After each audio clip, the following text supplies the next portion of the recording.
Warning. The Federal Communications Commission has determined the following content to be emotionally harmful. Funny things that you think's funny aren't funny. Give me cocks all the time. I want cocks all over me. The Alan Cox Show kicks ass, man. Welcome. Show me what you got. You're not going to see a lot of cocks on TV. Alan Cox from the Alan Cox Show. I don't know what it's about you, but I can't even stand your voice. I think you're the biggest asshole alive. It's going to be a great show. Let's kick it. I'll say kick it, and you'll just kick it with a tasty groove, okay? 1, 2, 3, kick it. Kick it. Come on. God damn it. Could you one time kick it? What the? Alan Cox. Here we go. He'll ad-lib. He'll be fine. It's the Alan Cox Show on 100.7 WMMS.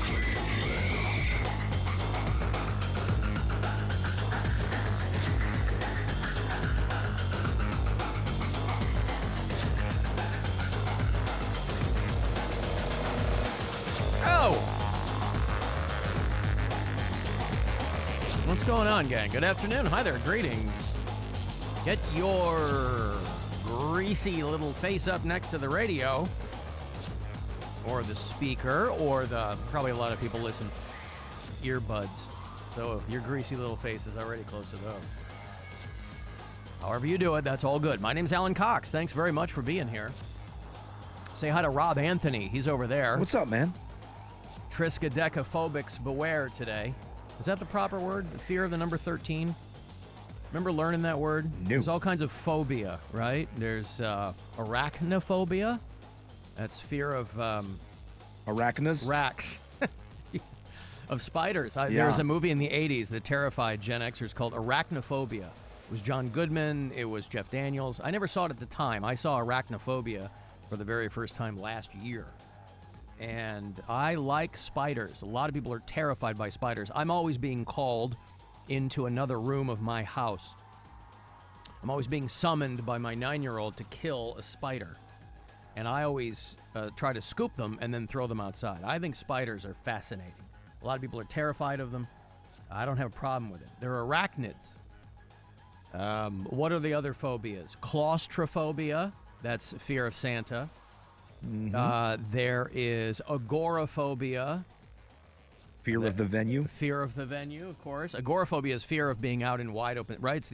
Isn't it the opposite of claustrophobia? No. There are all kinds of phobias. I don't have to tell you. You might have one. You know, phobias are often described as an irrational fear. There are rational fears. And triskaidekaphobia, I remember when I learned that. That's fear of the number 13. Today is the one Friday the 13th in 2025. I thought there were more than one. I was reading a thing this morning. They said that there hasn't been one in June in 11 years. And so, again, I only mention this because I know that even though I will mock it with every ounce of energy in me, I know that there are people in this audience who believe in things like numerology and zodiac and tarot and things like that. So I know that that's important to them.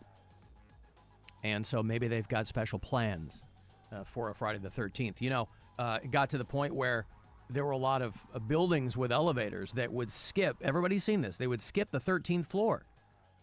The triskaidekaphobia was so embedded in popular culture or a lot of high-rise apartment buildings. I don't know if they do that anymore. You know, when they built the first couple of years we were here in our new studios, they were in the process of building a brand new apartment complex right next door to us. I don't know how they fill these places up, but they keep building high-rise apartment complexes in downtown Cleveland and then pretending that they're almost all full.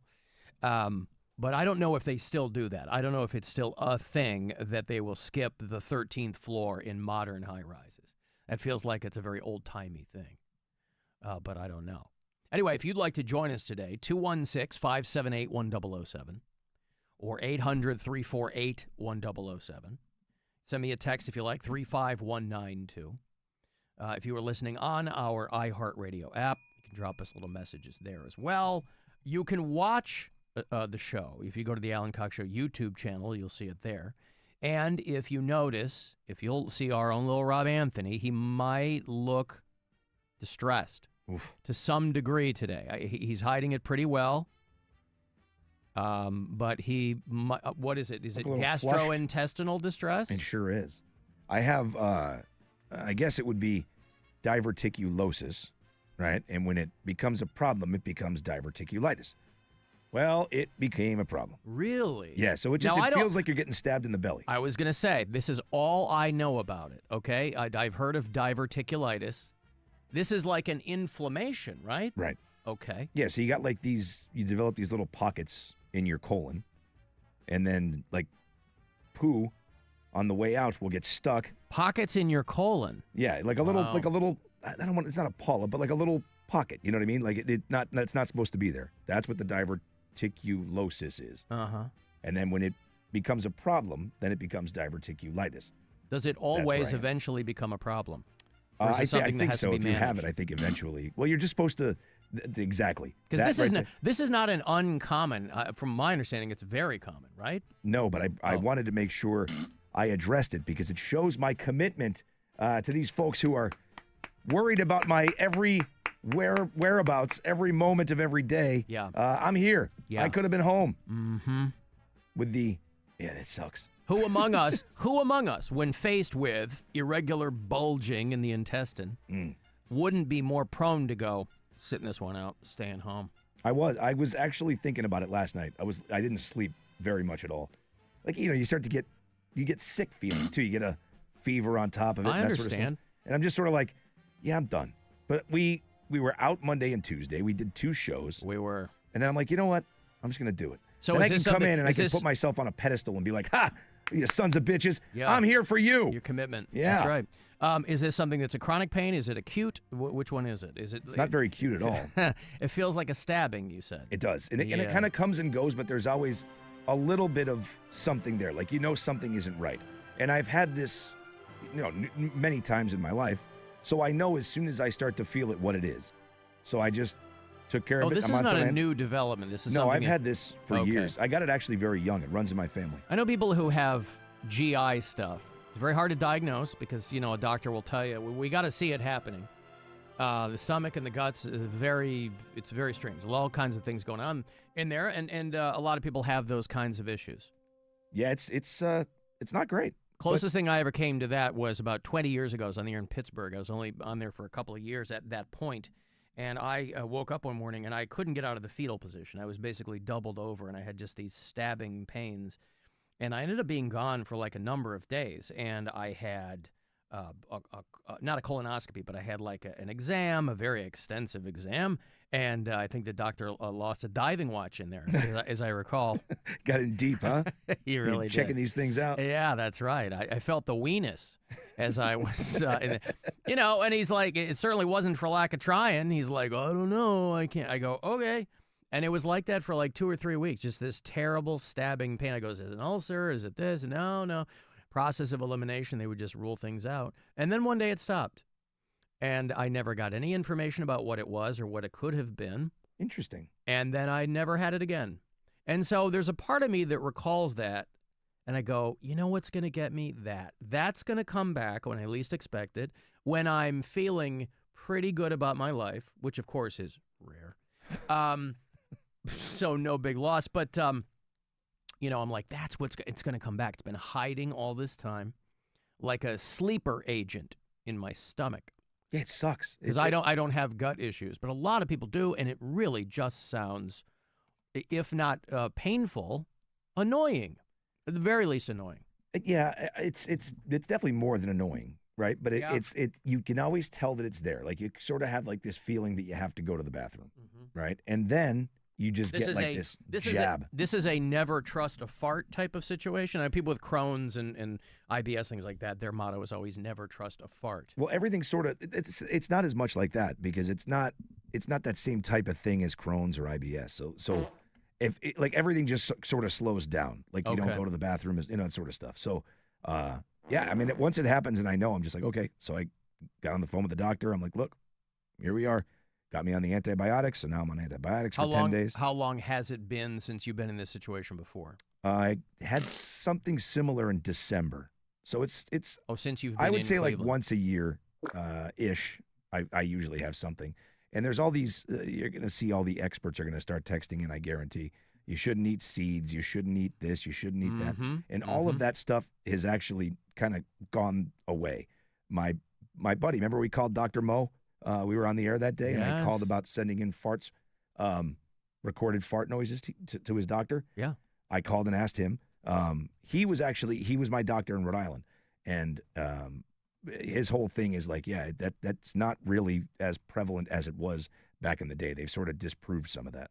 Wow. So just, you're supposed to sort of be high fibery and that sort of stuff. But Keep right the now, trains running on time. Right. And right now, that's the worst thing. If you slow down, that's the problem. So I'm on a clear diet, a lot of water, a lot of Jell-O. Well, I appreciate you coming in. I Yeah, man. appreciate your dedication to, I was going to say the craft, but that would be If you see me far wince, too- I'm yeah. going to wince a little. It happens when I move, especially. Get a little jab in the belly. Oh, boy. If I have to pass wind, I'll share it with you. Yeah. Yeah. Pardon. Alan is David Lee Roth scared of the number 13. Yes, I am. Boy, you wouldn't think that guy'd be scared of anything, but there it is. Okay, listen, we're going to take a break here, and then we will return. That's usually how this goes. 35192. Want to send me a text? You can watch at our YouTube channel, and we'll be back.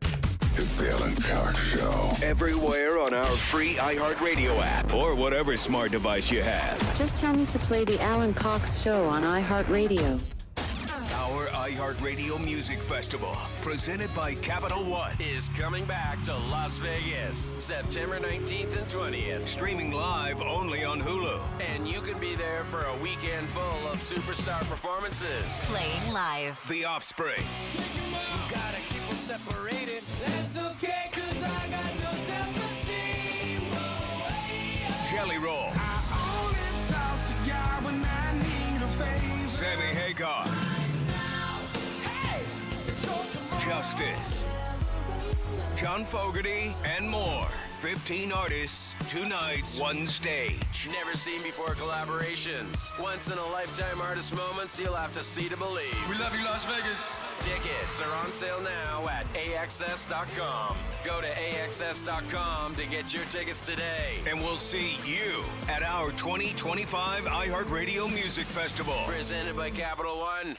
Did you know even the smallest increase in mortgage rates can cost you thousands of dollars over the life of your loan? Hi, I'm Mark Stefanski, Chairman and CEO of Third Federal. It's true, even a 0.25% change in rate can cost you thousands of dollars over the life of your mortgage. But with Third Federal's new Early Rate Lock, you don't have to take chances. Early Rate Lock is the only pre-approval that locks in your rate at pre-approval, even before you find a house. Plus, we're so confident that our rates are the lowest, if you find a lower rate, we'll beat it or give you $1,000. And now through June 30th, get pre-approved with Third Federal and we'll pay all of your closing costs. So don't wait. Call Third Federal today. Right now with Third Federal, even before you find a home, lock in 6.625%, APR 6.685% on a 30-year fixed-rate purchase mortgage. Visit thirdfederal.com or call 1-800-3rd-FED today. APR reflects 15% down for $350,000 loan amount. Rate requires automatic payment program and is subject to change. Restrictions apply. Zero closing costs on low-cost loans only. See conditions for lowest rate guarantee at thirdfederal.com. Equal housing lender.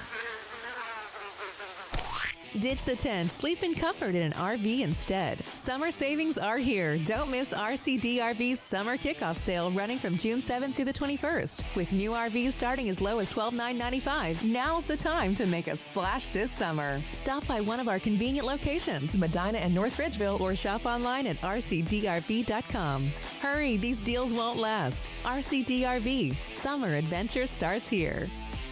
Life's better with American Family Insurance because we know it's not just a car, it also drives your children's dreams. So whether you're going to soccer practice, robotics club, or opening night in the school play, we help protect those dreams. Save up to 23% when you bundle auto and home. American Family Insurance. Get a quote and find an agent at amfam.com. Products not available in every state. Visit amfam.com to learn how discounts may apply to you. American Family Mutual Insurance Company, SI, and its operating company, 6000 American Parkway, Madison, Wisconsin. This is the story of the one. As a safety manager at a manufacturing plant, he does everything he can to keep his coworkers safe. From finding ways to reduce risks to keeping safety supplies in stock. And for that, he relies on Grainger, Grainger offers a broad range of quality products and next-day delivery, so he can always play it safe. Call 1-800-GRAINGER, click Grainger.com, or just stop by. Grainger, for the ones who get it done. Hey, Mackenzie here for Ken Ganley Volkswagen, where you'll find a great selection of VW models. Drive the 2025 Jetta Sport, $199 a month, $199 at Ken Ganley Volkswagen North Olmsted and Willoughby Hills. I want to see you in a Ken Ganley VW. 36 month lease, $39.95 down, 7,500 miles per year, plus tax, title, registration, and doc fee with no security deposit on approved credit through 4-leaf FCU. Sale price $26,159, VIN 3BWBX7BU3SM063281, expires 6/30/25. You handle school drop-offs and grocery budgets like a pro. But when was your last dentist visit? Let Aspen Dental take care of you with affordable options, flexible hours, and zero judgment. From checkups to crowns, we've got you covered. Walk in or book online at aspendental.com. For more information on your local office, visit aspendental.com. Practice owners Drs. Laccaretti and Maurer. Feeling stressed or overwhelmed? Not sure how to get the mental health help you need? We've got your back. Call the Mental Health Insurance Assistance Office at 855-438-6442. We'll help you figure out what mental health benefits may be in your health plan. No more confusion, just the support you deserve. Call the Mental Health Insurance Assistance Office at 855-438-6442. Going up. Prices keep going up these days. It feels like being on an elevator that only goes up. Going up. But not at Metro. We're pushing the down button. Going down.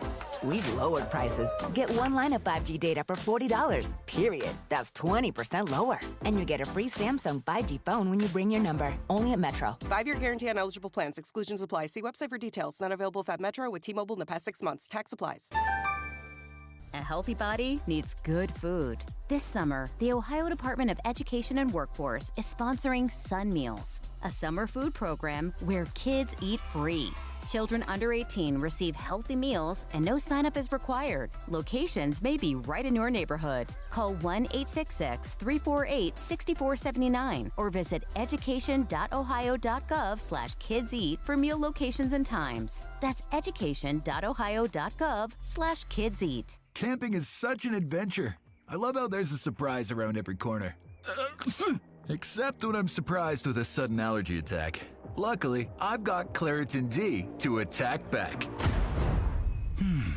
And I didn't even need a prescription for this. Get fast, powerful relief from your worst symptoms, like nasal congestion. It's so fast, it starts working in as little as 30 minutes. Now, I can enjoy sleeping under the stars instead of sneezing under them. Claritin clears. Use as directed.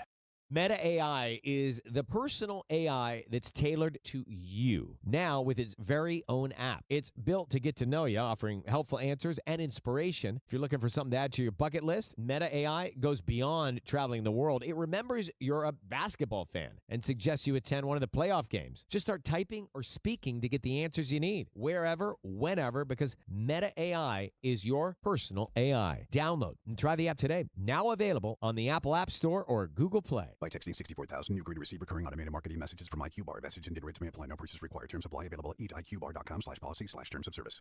I've got good news and bad news. Here's the bad news. Most protein bars are packed with sugar and unpronounceable ingredients. The good news? There's a better option. I'm Will, and I created IQBar plant protein bars to empower doers like you with clean, delicious, low-sugar brain and body fuel. IQ bars are packed with 12 grams of protein, brain nutrients like magnesium and lion's mane, and zero weird stuff. And right now, you can get 20% off all IQ Bar products, plus free shipping. Try our delicious IQ Bar sampler pack with 7 plant protein bars, 4 hydration mixes, and 4 enhanced coffee sticks. Clean ingredients, amazing taste, and you'll love how you feel. Refuel smarter, hydrate harder, caffeinate larger with IQ Bar. Now you can get 20% off all IQ Bar products, plus free shipping when you text EAT to 64,000. Text EAT to 64,000 to get your 20% off. That's EAT to 64,000. Cleveland Clothing Company, the land's one-stop shop for all things Cleveland. Cleveland tees, hoodies, accessories, and the official WMMS Buzzard gear. All 4 locations around town and online. Use the promo code BARBECUE for 20% off all through the month of June. Shop now, clevelandclothing.com, the brand of the land. Traffic. From the Elkin Hill Traffic Center, serious lawyers for serious injuries. Call 1-800-ELK, Ohio. Had multiple earlier accidents clear out, including that one on the Turnpike eastbound after Route 10 in North Ridgeville. You are still dealing with a wreck, State Road at Oak Park Avenue and Woodland at East 93rd. See something we don't? Give our tip line a call, 216-986-8888. I'm Mike Ross from the Total Traffic Center. This report is sponsored by Valvoline Instant Oil Change. At Valvoline Instant Oil Change, we're all about keeping you on the road to summer fun, to rides, to the beach, even to faraway places. Valvoline Instant Oil Change. Summer drives start here. Here's what's trending now on the new and improved iHeartRadio app. Maren Morris opens up like never before about why she left country music, and this is an interview you don't want to skip. Plus, did you know Megan Thee Stallion is a huge Sex and the City fan? Well, she sat down with Kristen Davis, and she's got some pretty hot takes on the show. And if you live for true crime Tonight is now on iHeartRadio 5 nights a week, diving deep into the biggest cases and celebrity scandals you don't want to miss. Explore the latest. Open the free iHeartRadio app and see what's trending now. Alan Cox. A drummer, or even a real musician, he just makes a noise. If he played the violin or the piano, anything that made sense, but the drums. 100.7 WMMS.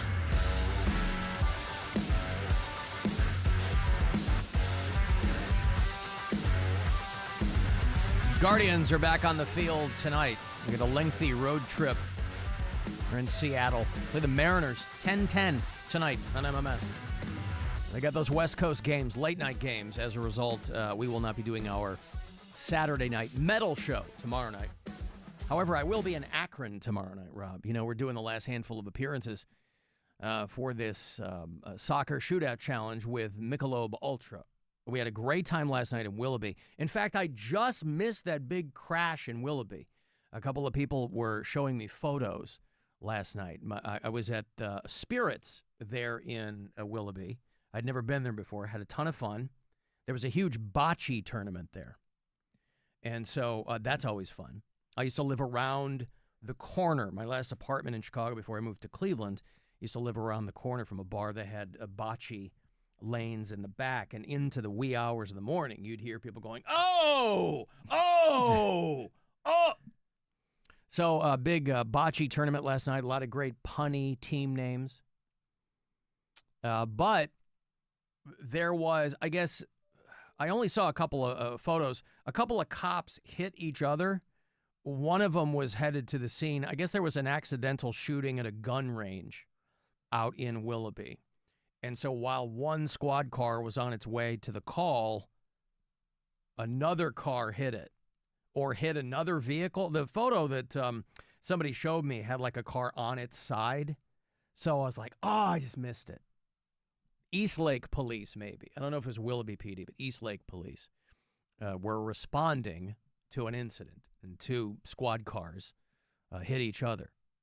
Whoops. You also don't want your gun range to be in the news for someone either shooting themselves or accidentally shooting someone else. But yeah, there was like a little bit of a pileup out there by the time I got out there. But anyway, tonight I'm going to be down in Uniontown. We're actually ending the show a little bit early. Although the people who live down there, I'm down at the Town Tavern, and that's another spot that I haven't been. And so I'm excited to get down there and hang out with you guys. But the people who are down there feel compelled to let me know, hey, it's not in Uniontown, it's in Greene. Now, the only people who care about that are people who live down there.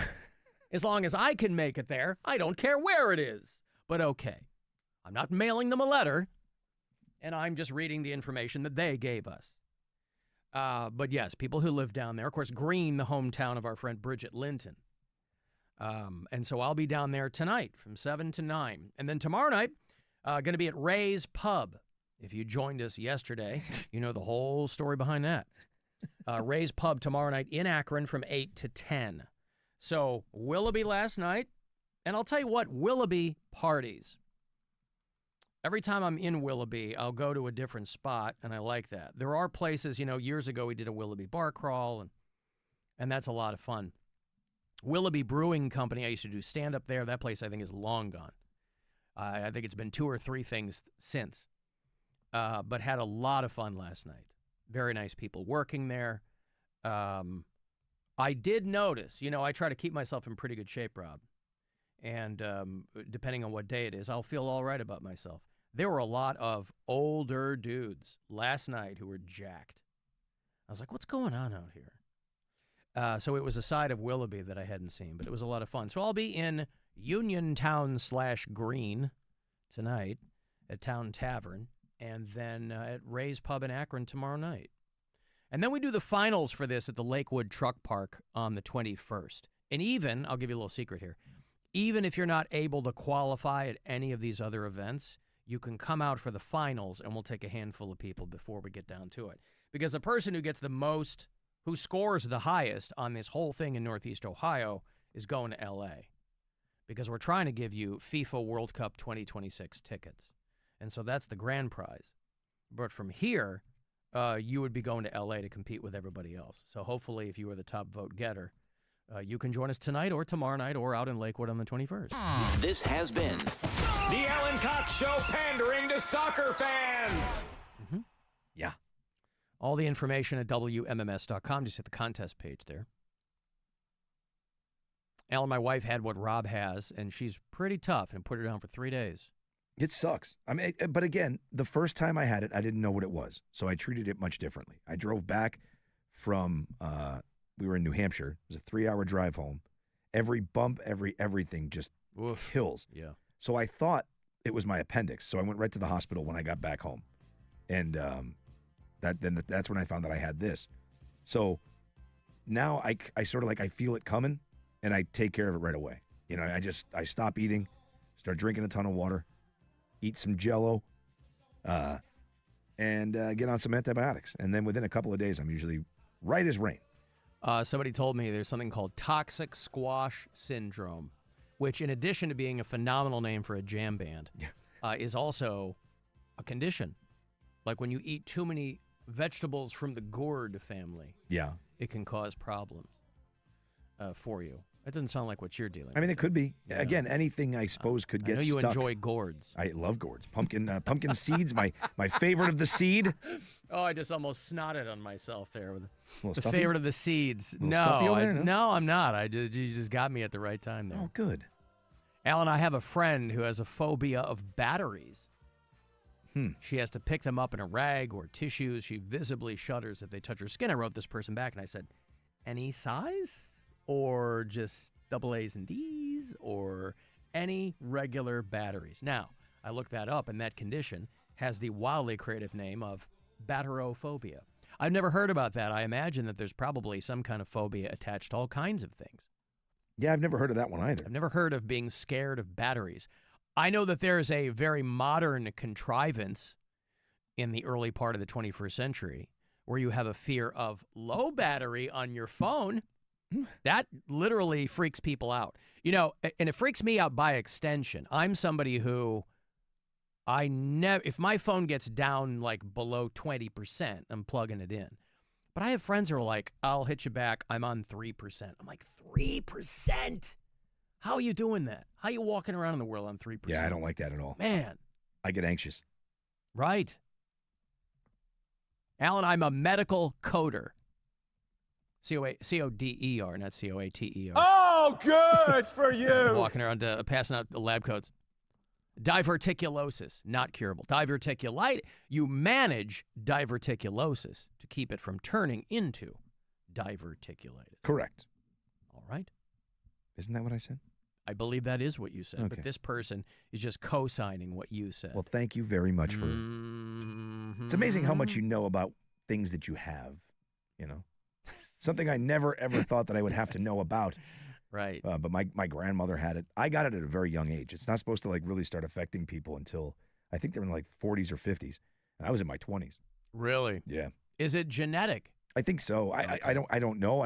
You can be predisposed. Yeah, I'm saying I think so because my grandmother had it really bad. Mm-hmm. All right.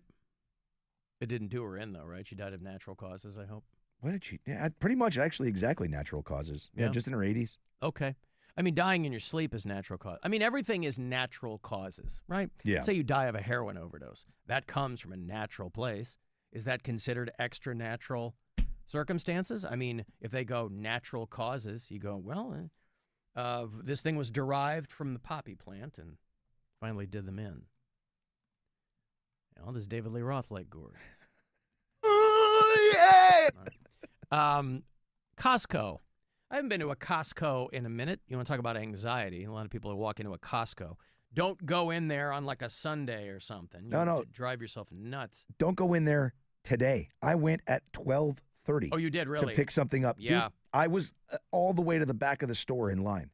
There seems to be no time. There's a lot of places you can go, and even if you Google a place, it'll kind of give you now in the description, hey, here might be a good time to go, or statistically, this is when it's been a little bit later. There seems to be no good time to go where it's light. It's just always something because there's a lot of retirees who are around in the daytime and they go to Costco, or soccer mom, suburban moms who are at Costco or whatever. Most Costco locations are suburban. Anyway, Costco is trying to tell people, hey,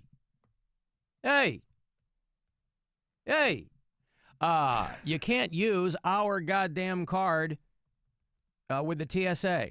The TSA is telling people, Costco is telling people, just because it's got a gold star on it, you can't use it as a real ID.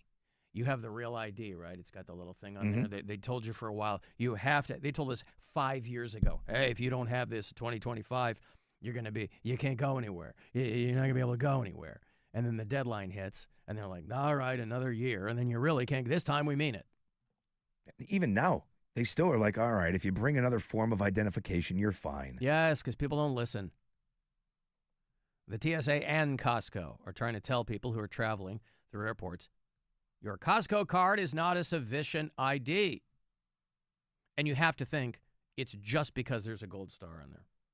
But what part of a person's brain goes, this will work? Here's my Costco card.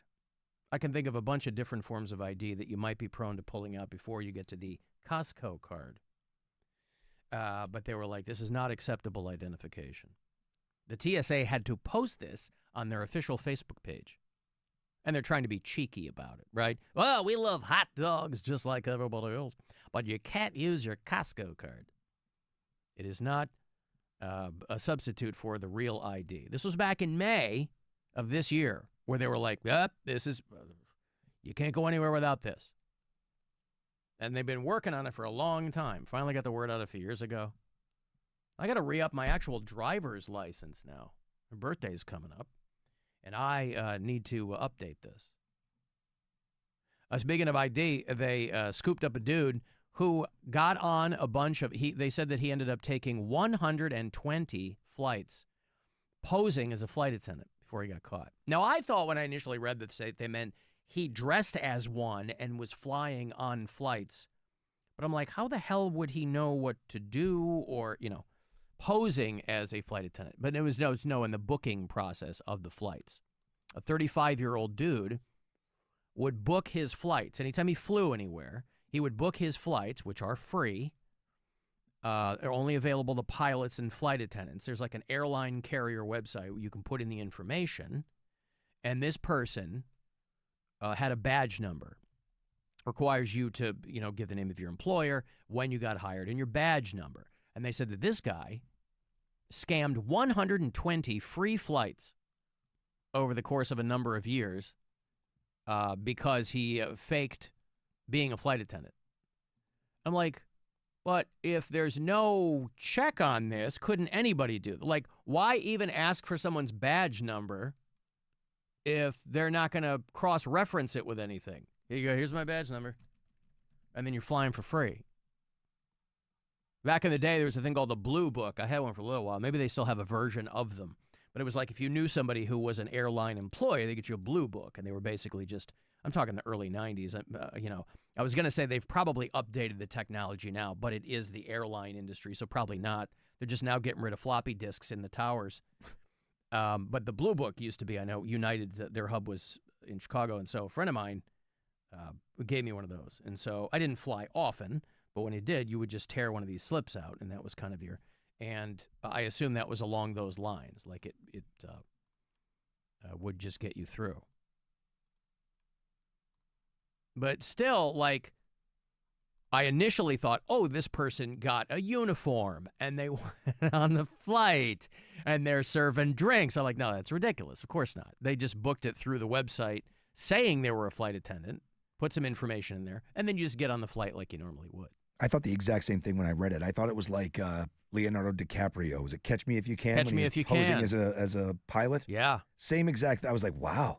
This guy's like he's up there like doing the whole, here's the exits, like front and back of the plane, seatbelt, doing the whole demo. Yeah. Now, that's a more entertaining story.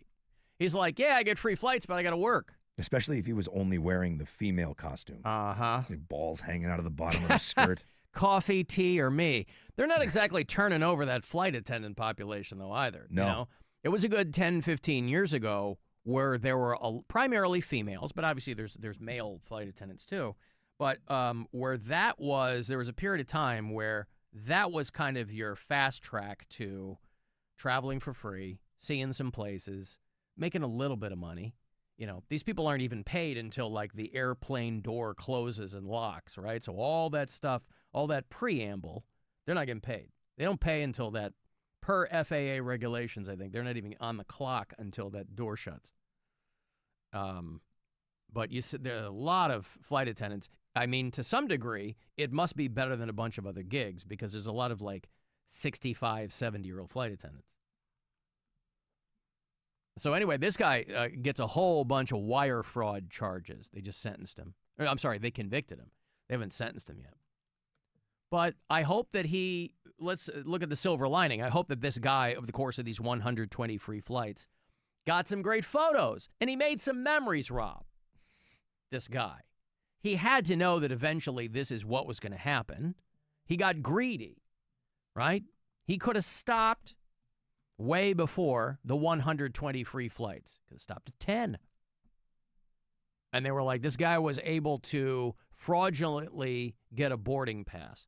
So it also, the glass half empty part of this is it really shows the rest of us are taking off our belts and shoes like a dope. I don't think I do anymore because I got that TSA pre-check or whatever. I think a lot of people got hip to that. Some people have that clear thing where they scan your eye. That's not weird. But they said that the maximum sentence for this guy is 20 years in prison. And he'll be sentenced end of August. I can't imagine they give the guy 20 years in prison. But who knows? At a certain point, when do you look at something like that and be like, all right, you got us. Good job. Yeah. Well done.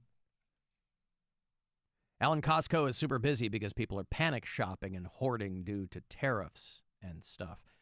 You might be right, but Costco has never been quiet, right? It's not like before this, Costco was super chill and just walk.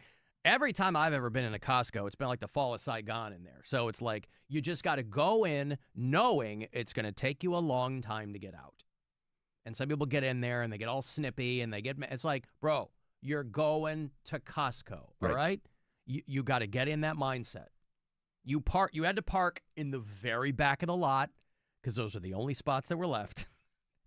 You have to get into a mindset, at least in my experience.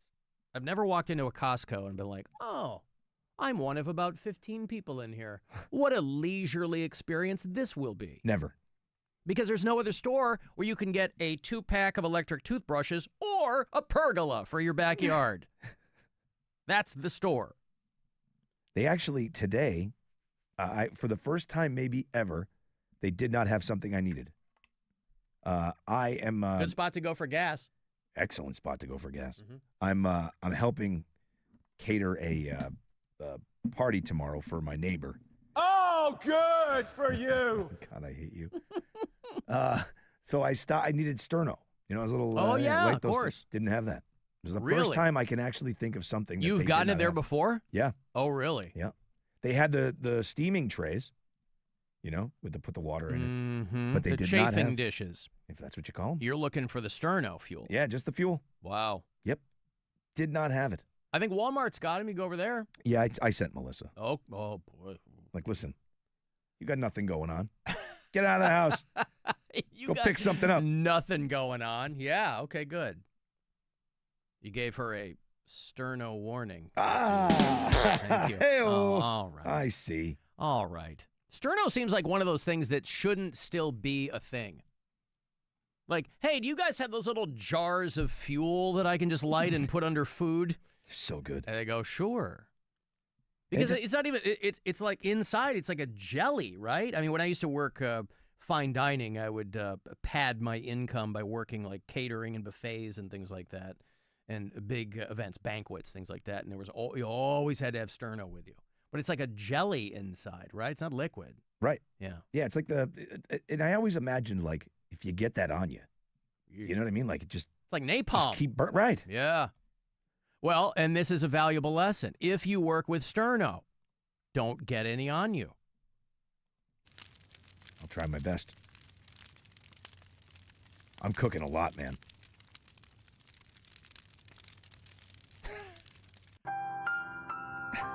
All right. What are you cooking up for tomorrow? I'm doing 4 pork butts. I'm making pulled pork for 70 people. Okay. Really? Oh, yeah. Chicken, pork. So you're the go-to guy when you're feeding the masses. You're the go-to guy. It's my neighbor's, his wife passed away last year. Oh, damn. And it's a celebration of life for her. So he's like, Okay. I got to do all this cooking. And I was like, I'll do it. So I'm What a handling mensch it. you are. See? The pulled pork. Yeah, oh, yeah. All right. Make a hell of a pulled pork. I've been pulling pork since I was 12 years old. That's how he got the diverticulosis. Yeah, maybe. If that causes it, man, I'm screwed. You're in trouble. Yeah. It's terminal. Hey, Jurassic Park. They've got a new film, and we're going to do an early screening of it, Jurassic World Rebirth. Scarlett Johansson in this one. It's going to be opening everywhere in time for Independence Day weekend. Wednesday, July 2nd. Yeah, summertime, those movies coming out on Wednesdays. We are going to do a screening a couple of nights prior. So Monday, June 30th at Phoenix Theater's Great Northern Mall there in North Olmsted. Jurassic World Rebirth. You want to go? You and a pal? You can be there and see it before everyone else. You get my last 2 tickets here this week. Good luck. Caller 10-216-578-1007 or 800-348-1007. The Alan Cox Show. 100.7 WMMS. Rover's Morning Glory. Yeah, I snuck into Master P's trailer on it. He came on stage. He never went into his trailer, and then we just go in there, and there's all of his beer. All the catering is in there? all of his rider stuff was in there, and nobody was around. We just stole all of it, and then. Well, you have a plausible. You look like you belong in Master P's trailer. If somebody opened the door, what's going on in here? Rover's Morning Glory. Weekdays on 100.7 WMMS and 24/7 on our free iHeartRadio app. Sarah Spain for iHeart Women's Sports. Presented by Capital One. Capital One is a founding partner of iHeart Women's Sports Network. With the Capital One Spark Cash Plus card, you earn unlimited 2% cash back on every purchase for your business with the Capital One Spark Cash Plus card. What's in your wallet? Terms apply. See CapitalOne.com/SparkCash for details. Nobody makes it easier to make your car last longer. Future Health Weight Loss. Can't afford Ozempic? Think again. Future Health offers Wegovy for $199. It's Ozempic, but FDA approved for weight loss. Get this limited time deal at futurehealth.com today for the best price on the market. No insurance needed, no tricky syringes, just faster weight loss. Visit futurehealth.com. Future without the E to start losing weight this week. Future Health Weight Loss. Data based on independent study sponsored by Future Health. Future Health is not a healthcare services provider. Meds are prescribed at provider's discretion. iHeartRadio wants you to see Creed live on their Summer of '99 tour. And you pick the city. We'll take care of everything, including premium tickets and a meet and greet and soundcheck party VIP package. Just listen to us on the iHeartRadio app, tap the contest tab, and enter. Tickets at livenation.com. The North Coast's loudest party of the summer is back. Southeast Harley-Davidson's legendary Ferrari Night. Friday, June 20th. The party begins at 6 p.m. with our massive custom car and bike show. Live music with the ultimate AC/DC tribute band, Livewire. Plus, food trucks, ice-cold beverages, bike raffle, and vendors of all kinds. It's a summer event you can't miss. Harley Ferrari Night. Friday, June 20th at Cleveland's legendary Southeast Harley-Davidson. And we're back talking all things connectivity with Spectrum customers Kev and Melissa. So tell us, how long have you been with Spectrum and how important is a reliable internet connection? We've been Spectrum customers since we moved 12 years ago. The first thing we did is sign up for Spectrum Internet. You get a lease, you get it Wi-Fi. Yes, immediately. We need that. We had Spectrum Wi-Fi before our couch got here. That's true. That's a true story. I'll sleep on the floor, but I won't go to bed with no internet. You heard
HyundaiofBedford.com.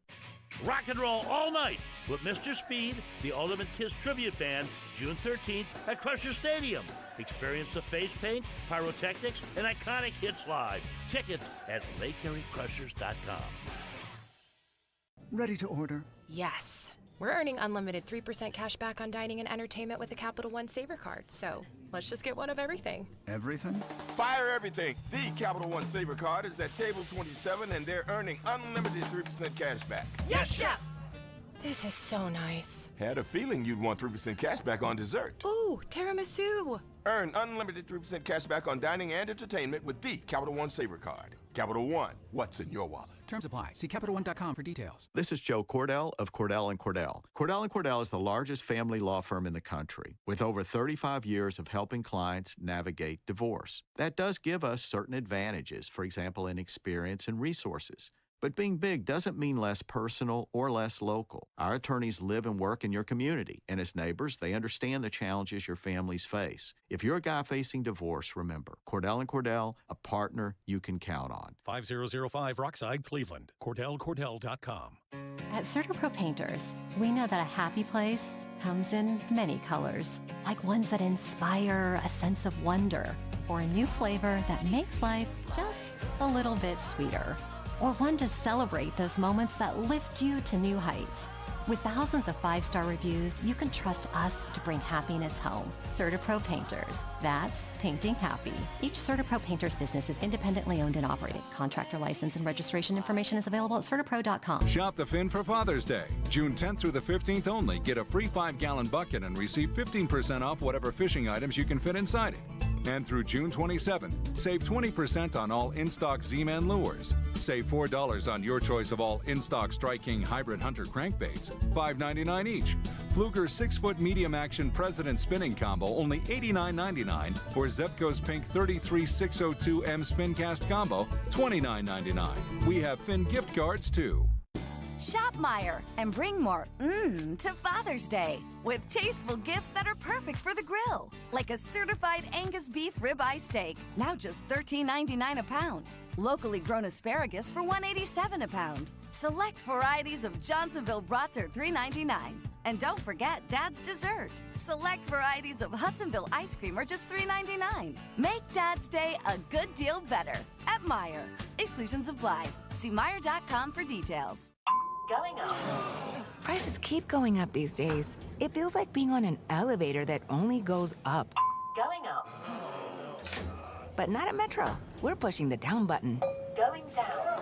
We've lowered prices. Get one line of 5G data for $40, period. That's 20% lower. And you get a free Samsung 5G phone when you bring your number. Only at Metro. 5-year guarantee on eligible plans. Exclusions apply. See website for details. Not available if at Metro with T-Mobile in the past 6 months. Tax applies. If you need to hire, it seems like the whole process can be exhausting. You search resumes, wait for the right candidates to apply, set up initial interviews. It's a lot of time and work. Well, what if you could meet with qualified candidates for your job the very next day? Now you can with Zip Intro from ZipRecruiter. And right now, you can try it for free at ZipRecruiter.com/free. Zip Intro is super easy to use. You simply pick a time, and it does all the work of finding and scheduling qualified candidates for you. Then you can choose who you want to talk to and meet with great people on back-to-back video calls as soon as the next day. Best of all, you save time and energy. Try Zip Intro for free right now at this exclusive web address, ZipRecruiter.com/free. Zip Intro. Post jobs today. Talk to qualified candidates tomorrow. Once again, go to ZipRecruiter.com/free to try it for free. That's ZipRecruiter.com/free.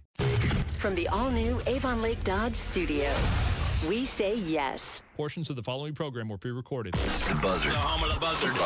This is 100.7 WMMS. Cleveland. Alan, you have been described by your enemies as evil, insane, manipulative.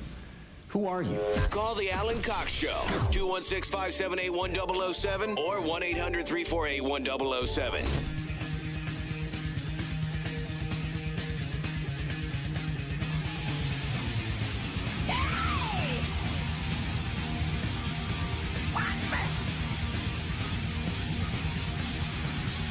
Something that makes me want to shout. I got something. That's what it's all about. I got soul. And I'm super bad. Little Motorhead James Brown mashup called Super Kill. Overkill, super bad. Figure it out. Hey, your Cleveland Guardians are out west. Late night game tonight. 10-10 is your first pitch against the Seattle Mariners. A first game of a lengthy road series. They are now back here at home until June the 24th. They'll take on the Toronto Blue Jays. I will have that last pair of tickets for you around 3:40. And you can use the promo code BBQ for the remainder of this month. We're almost halfway through June, unbelievably. You can use BBQ for 20% off at CLE Clothing Company. Alan, what is Rob using? Knowing he's a fellow meat smoker makes me like him a little bit more. What am I using? I have a Traeger. Is that what he means? That's probably what they mean. I have a Traeger Ironwood 885. That's what I have. Is it? I spent $1,300 on that thing 2 summers ago. I had a giant boner for a Traeger. I swear to God, I've used it twice. Really? Because I'm a moron, and I thought you could use it like a regular grill. You can. I mean, I still had to hang on to my Weber gas grill. Well, yeah. If I want to fire up some burgers, I'm not using the Traeger. You know what I mean? You got to run it hot. That's what I'm saying. Like, I just need to. My ROI thus far, I mean, it got to the point where the last time I tried to fire it up, I was like, why is this not doing anything? I had to get underneath. There was a dead mouse in the fan. Oh, no. I had to undo the fan and pull this mouse out that had clearly tried to go up there to keep warm because I got a giant cover on it and everything else. You know, yeah. I take care of my stuff. But I had a bullet smoker back in the day that I used all the time. I really need to, like, step up my Traeger because I just don't use it. That's a hell of a machine, too, man. That's what I'm saying. Like, I love need, mine. I need to drill down and really... there were a couple summers where I was just grilling all the time, and last summer and this summer... just not so much. So, I don't know. But, well, there you go. That's what Rob's using. I use it quite a bit. I do like it. I should. It's worth it. I spent the money on it. I should. I don't use like the Wi-Fi and all that crap. Oh, no? You know? No, I mean, I know you can, but it's fine. I like it. I can go in and be like, yeah, I know. You check the app. Shut that super smoke off right now, and I'm going to go ahead and up the temp to 275. Yes. The only complaint I can say that I have with Traeger at all is that you're never really going to get that. Like you mentioned the bullet smoker, right? You're never going to get that real deep smoke flavor. No. So I bought a depending on what pellets you put in, but even that, there's kind of a ceiling. I bought a smoke tube. I just put whatever I'm cooking. I put the wood into that, set that ablaze, and let that thing run on top of it to add the extra smoke flavor. Mm-hmm. Yeah. See, you really know what you're doing. Like I'm not a novice smoker and griller, but I'm closer to that than what you're doing. Yeah, I mean, I cooked a lot growing up, you know what I mean? So and smoking is just something really that I really gotten into since I've moved here. Like I always had one, but it was just like a, cheapy little electric one that worked fine. Sure. And now I'm really kind of like, okay, this is my new thing. I kind of dig this. Yeah, 9 times out of 10, I'm firing up the Weber gas grill for my purposes. But I do. This summer, I should drill down on my Traeger and figure out what's what, because you really can do amazing things with it. Oh, yeah. It's just I haven't smoked a brisket in a while, and it's whatever. Melissa always gets pissed because I have so many things. Like I still use my Weber charcoal grill. Mm-hmm. I have a gas grill. Mm-hmm. I have the Traeger. You have a fleet of cooking implements. And I'm pushing hard, really, really hard to get one of those pizza ovens. I want one of those unis. Yeah, I don't care about that. She's like, you're never going to use it. I'm like, I might. I want it. I'm definitely never going to use it if I don't have one, honey. Duh. Hard to use. Every day. Buddy of mine's got one of those big green eggs, and he loves it. Oh, I love those. Yeah. I couldn't justify that, though. It's expensive, boy. My God. It was like $2,300 with the sides and stuff on it. Yup. And I was like, yeah. I mean, and again, now at that point, you're still dicking around with charcoal and all that kind of stuff. Like at least with the Traeger, it's in a way, it's almost like set it and forget it-ish. There's a thing called a Komodo. You ever heard of a Komodo? Yeah. It's like a ceramic grill, I think. It's like $9,800. Yeah, that's like the really high-end version of the egg. Yeah, the egg, yeah. Yeah, and I mean, the crazy thing about those is like they don't lose any heat whatsoever. Like they're insane. I got a buddy uses one all the time. Anyway, your Guardians playing in Seattle tonight. 10:10 is your first pitch on WMMS and on the iHeartRadio app. As a result, throughout this West Coast Weekend Series, our metal show for Saturday night will be postponed. We do a show called 2 Hours to Midnight. It will not air tomorrow night. Remember, you don't probably remember, Rob. You weren't here yet, but I remember. There was a pitcher on the Guardians. It was the Indians still. He was a guy named Aaron Savale. Yeah. And they drafted him, and then they had him bouncing around the minor leagues for a while. Aaron Savale got picked up by the Cleveland Indians. 3rd round of the 2016 draft. So he signs, and he spends his first season with the Mahoning Valley Scrappers. Remember we just talked to a woman, that's her team out there? Yep. She was talking about how they were doing Jimmy Buffett night. Yeah. Could have left it with the name of the Scrappers, Alan. So Aaron Savale played for a while with the Mahoning Valley Scrappers. We had him out here on the east side with the Lake County Captains. He played down with the Akron Rubber Ducks. He played for the Columbus Clippers.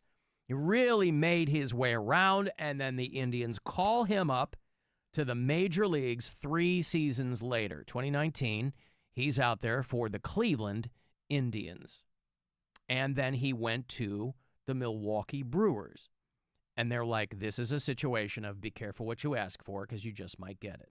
Aaron Savale, I think, just spent a season with the Brewers, and he made it very well known that he wanted to be traded. And so the Brewers did that. They traded him to the Chicago White Sox. Oh, Jesus. And everybody's like, oh, they trolled him. And I'm like, oh, no, I have to move from Milwaukee to Chicago. Oh, my God. How will I live?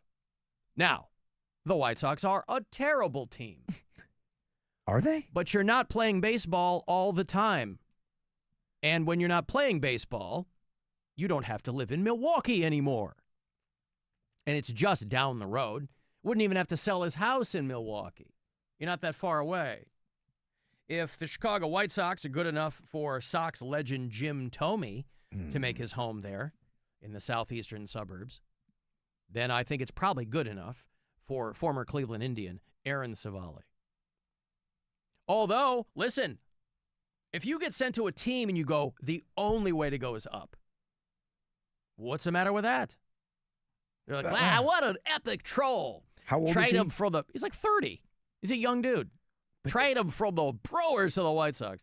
Yeah, but see, that's not putting him in the situation where he's going to win. So We don't know what he's going to do. I mean, I kind of know what he's going to do. I mean, he can get out there and win, but, Yeah. if you're the only guy that can win, that's a problem. Yeah, the White Sox are a disaster. Their only silver lining is that they aren't as bad as they were last season when they were historically bad. Thank you, Rockies. Thank you, Colorado Rockies. Yeah, they are set to be worse than the historically bad 2024 Chicago White Sox. Well, they're throwing things around like maybe the worst team of all time. The WOT. Well, Jerry Reinsdorf is finally talking about selling the team. He was going to sell it to, what's that guy's name? Iskbia, or who's that billionaire MLB guy? The guy, he owns another team. Justin Ishbia. I think the deal has been put in place. He's like the CEO of some mortgage company, so he's like a billionaire investor guy. And I don't know if he's been shopping for a team. I thought he already owned one. I thought he owned, his brother owns the Suns. That's who I'm thinking of. So when you're in a family of billionaires, right? These people who they can't figure out what to spend their money on. The last brass ring for somebody with a ton of money is a sports franchise. And there's more and more of those all the time. But you have to assume new blood is probably exactly what that franchise needs, though. You know what I mean? Like someone coming in like, hey, I'm the dude. I'm going to reinvent things here. Yeah. So. And they've been screaming at Jerry Reinsdorf to sell the White Sox for 25 years. He owns the Bulls and the White Sox. They're like, would just sell the, where they'll have, they have fans. A couple of cities, they have this. They'll have fans in the stands, sell the team. And, he's 90 years old. But they're like, yeah, so it's kind of an on-paper thing that he's going to sell it to him in, 2029. But this Justin Ishbia guy, who's not even 50 yet, looks like he's going to be the next owner of the Chicago White Sox. Not even 50 and a billionaire. I know, right? God damn it. Yeah. Well, what always drives me nuts is when you read what these old dudes bought the teams for. Oh, yeah. Right? Yeah. Jerry Reinsdorf bought the Chicago Bulls in 1981 for $20 million. Oh, my God. And now it's worth $2.5 billion, maybe. And so, yeah, he owns the White Sox and the Chicago Bulls. But he's the guy who's he was featured very prominently in that Michael Jordan documentary, and they really painted him as a villain. But if you see it with clear eyes, Jerry Reinsdorf is, he's kind of a locally hated guy among sports fans, but he also did a lot to make the Bulls the championship team that they were. But I bet when he's crying himself to sleep on his pillowcases full of cash, he's probably doing just fine. Did you see any of the footage? The guy is a British national, but he speaks Urdu or Hindi or something. The one guy who survived that India plane crash. Oh, my God. Imagine you're that guy. He just jumped out. Well, that's what I read, but I wasn't sure if that was true. The rumor was that he had jumped out of an exit door, but how would you possibly navigate that? I don't know, but how else would he live? live? That to me seemed like a Reddit. Did you see the explosion? No. Oh, you didn't watch the crash? It only got to 600 feet. Yeah, it crashed right after takeoff. So, I mean, you could see they were coming up, and then the plane just loses it, and then just this massive fireball. So the only thing that really could make sense was if that dude was sitting in a exit row, people started freaking out. He opened that thing and jumped out. That's the only thing I could think of. Yeah, maybe. I saw that, and I was like, that seems like something that's popping up on 4chan. Well, it was like when they said that guy rode the side of the World Trade Center down. Yeah. Yeah, he surfed some debris all the way down. One person survived this Air India plane crash where 241 people died. Passengers, crew, this guy, a guy named Vishwash Ramesh, 40-year-old guy, lives in London with his wife and his child. He's of Indian descent, obviously, but I mean, he's a British citizen. He told doctors that immediately after the plane took off, it began descending and suddenly split in two. And obviously the guy's in bad shape, but he's alive. When I opened my eyes, I saw I was alive. I opened my seatbelt and got out of there. So he was in it when it crashed. Whoa. His seat was placed next to the emergency door, which he says came off when the plane hit the ground. Okay, so he was on. He was seated okay. next to the emergency door. It came off.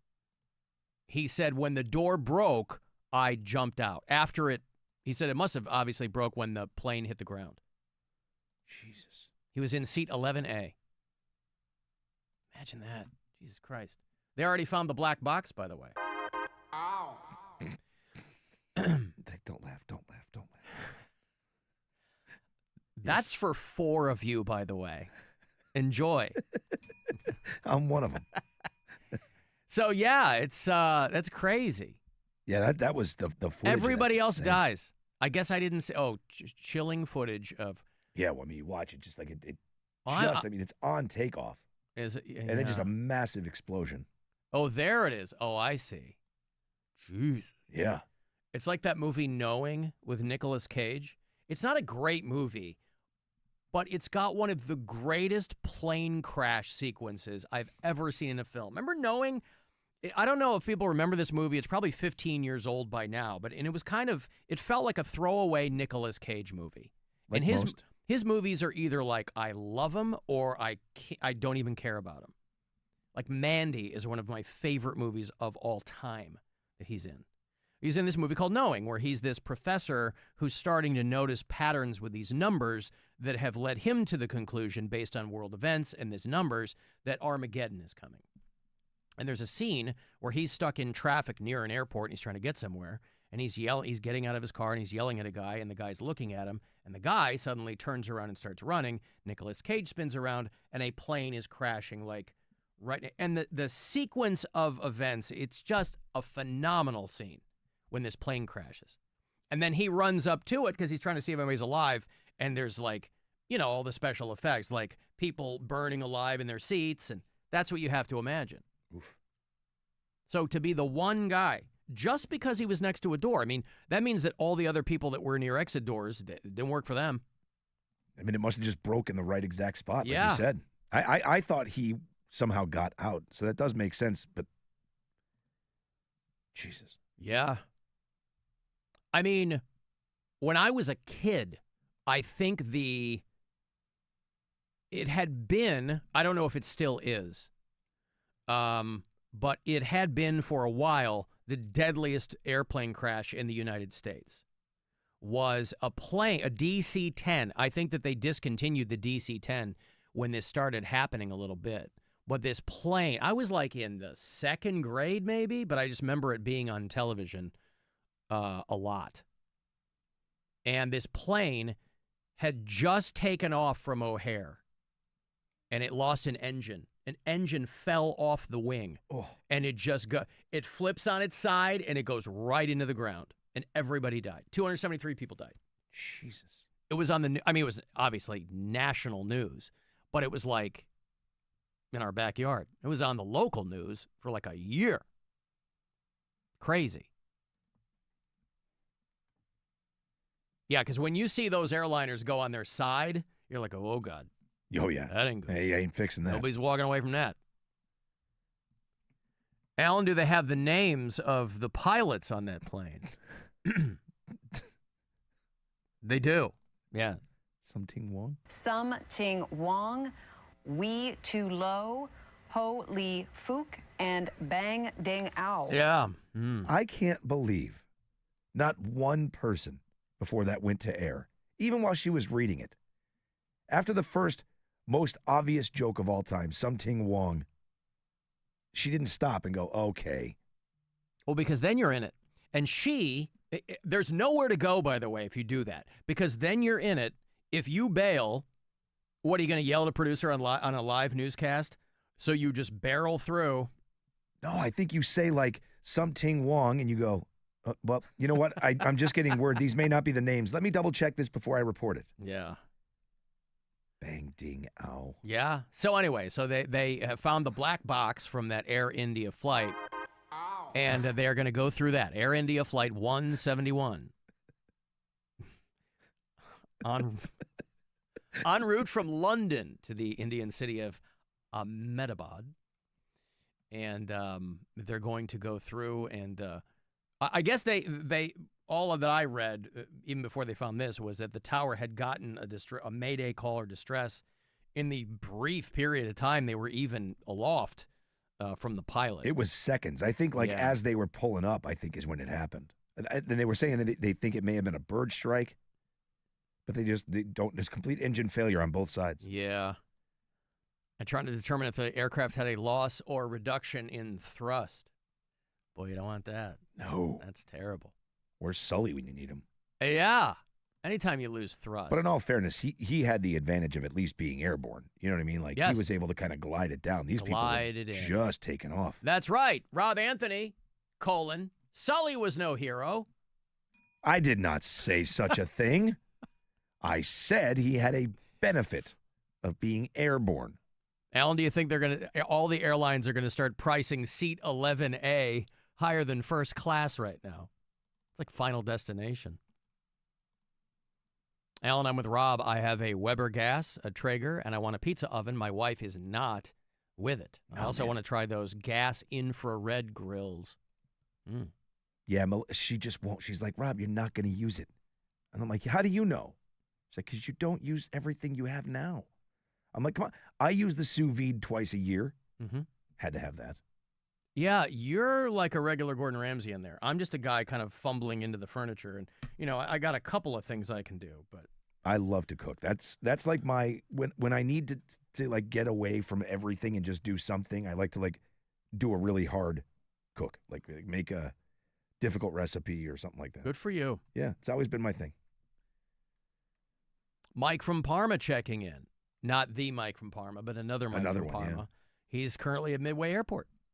Oh. He just ordered a Chicago dog. Said, I hope that it is a perfectly cromulent thing to eat. Just hope it's yes. Yeah, just ignore everything we just said for the last 10 minutes. Mm-hmm. Hey, want to go see A Day to Remember? They're co-headlining with Yellow Card. Man, you are going to be living like it's 2006 all over again. What a night. It's called the Maximum Fun Tour. And it's going to be a night to remember. A couple of other bands with them, State Champs and Boundaries, if you know those two. All four of them on stage, not till the fall, so you'll be sitting on these tickets for a bit, but you'll have them. It's Friday, September 5, out at Blossom. Part of the Minutemen Workforce Solutions concert series. LiveNation.com with all the details. You'll get my last pair of tickets this week. Day to remember, Yellow Card, co-headlining your Maximum Fun Tour. Caller 10, good luck, 216-578-1007 or 800-348-1007. It's the Alan Cox Show. On our free iHeartRadio app and your favorite smart device.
or should you not dance? You can dance like no one's watching.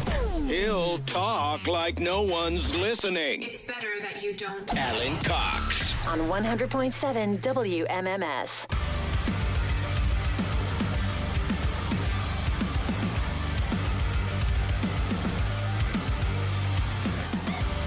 (216-578-1007) if you want to join us live, or 800-348-1007. 35192. Give me a text there. Email me at alancoxshow.com. If you need Alan Cox Show stickers, I'm happy to send those to you.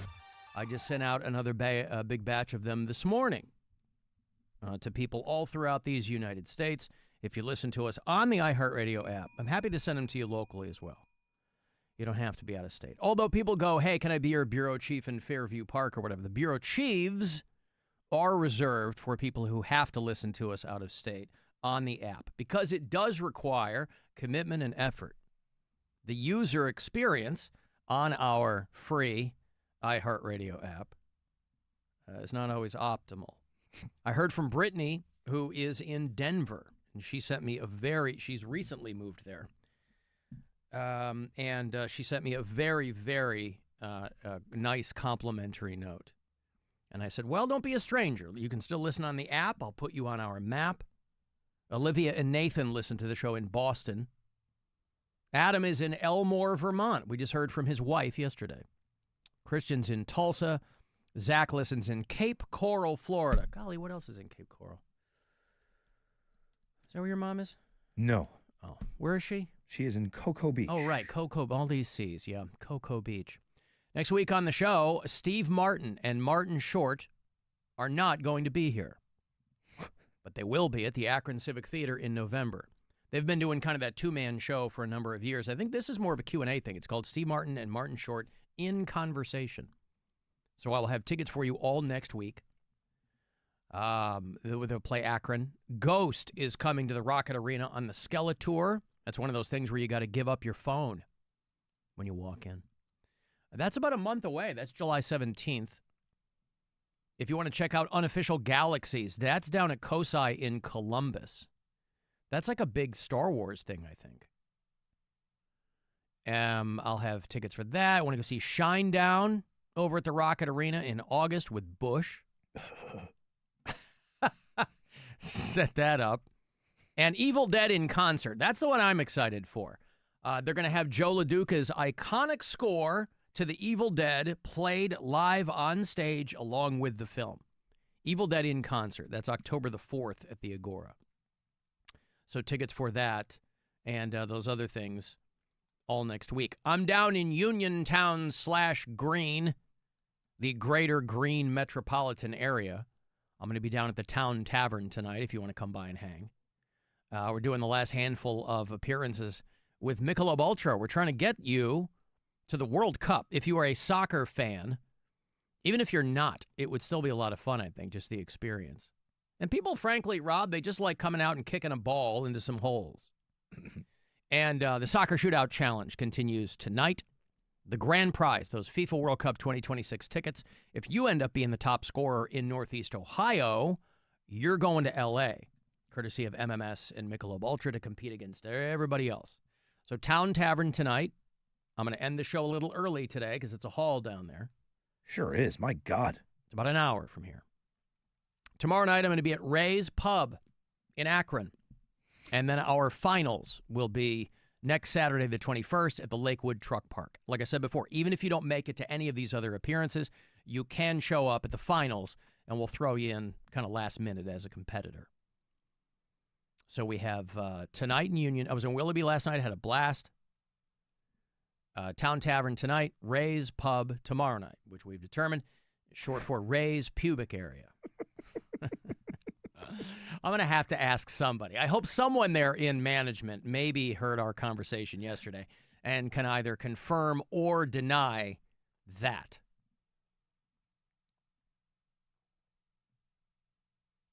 Carissa Menner said she met my twin last night. That twin, apparently she met our friend Bob Coates. Bob and I look nothing alike other than we both have long hair. But, that's all it takes for people. When my hair was blonde back in the day and a little bit trippy, anybody ever tell you look like Keith Urban? It's just the hair. He's a very good-looking guy. I don't look anything like Keith Urban.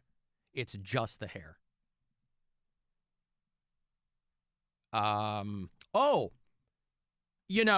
We went on at length yesterday about the fridge being cleaned out here. Yeah. Our office assistant, the intrepid Tracy, sent out an email. My complaint was candidly with myself because I had missed the email. And then I was really worried that my meals were going to get tossed, and they weren't. She's brighter than that. But I don't write my name on my meals.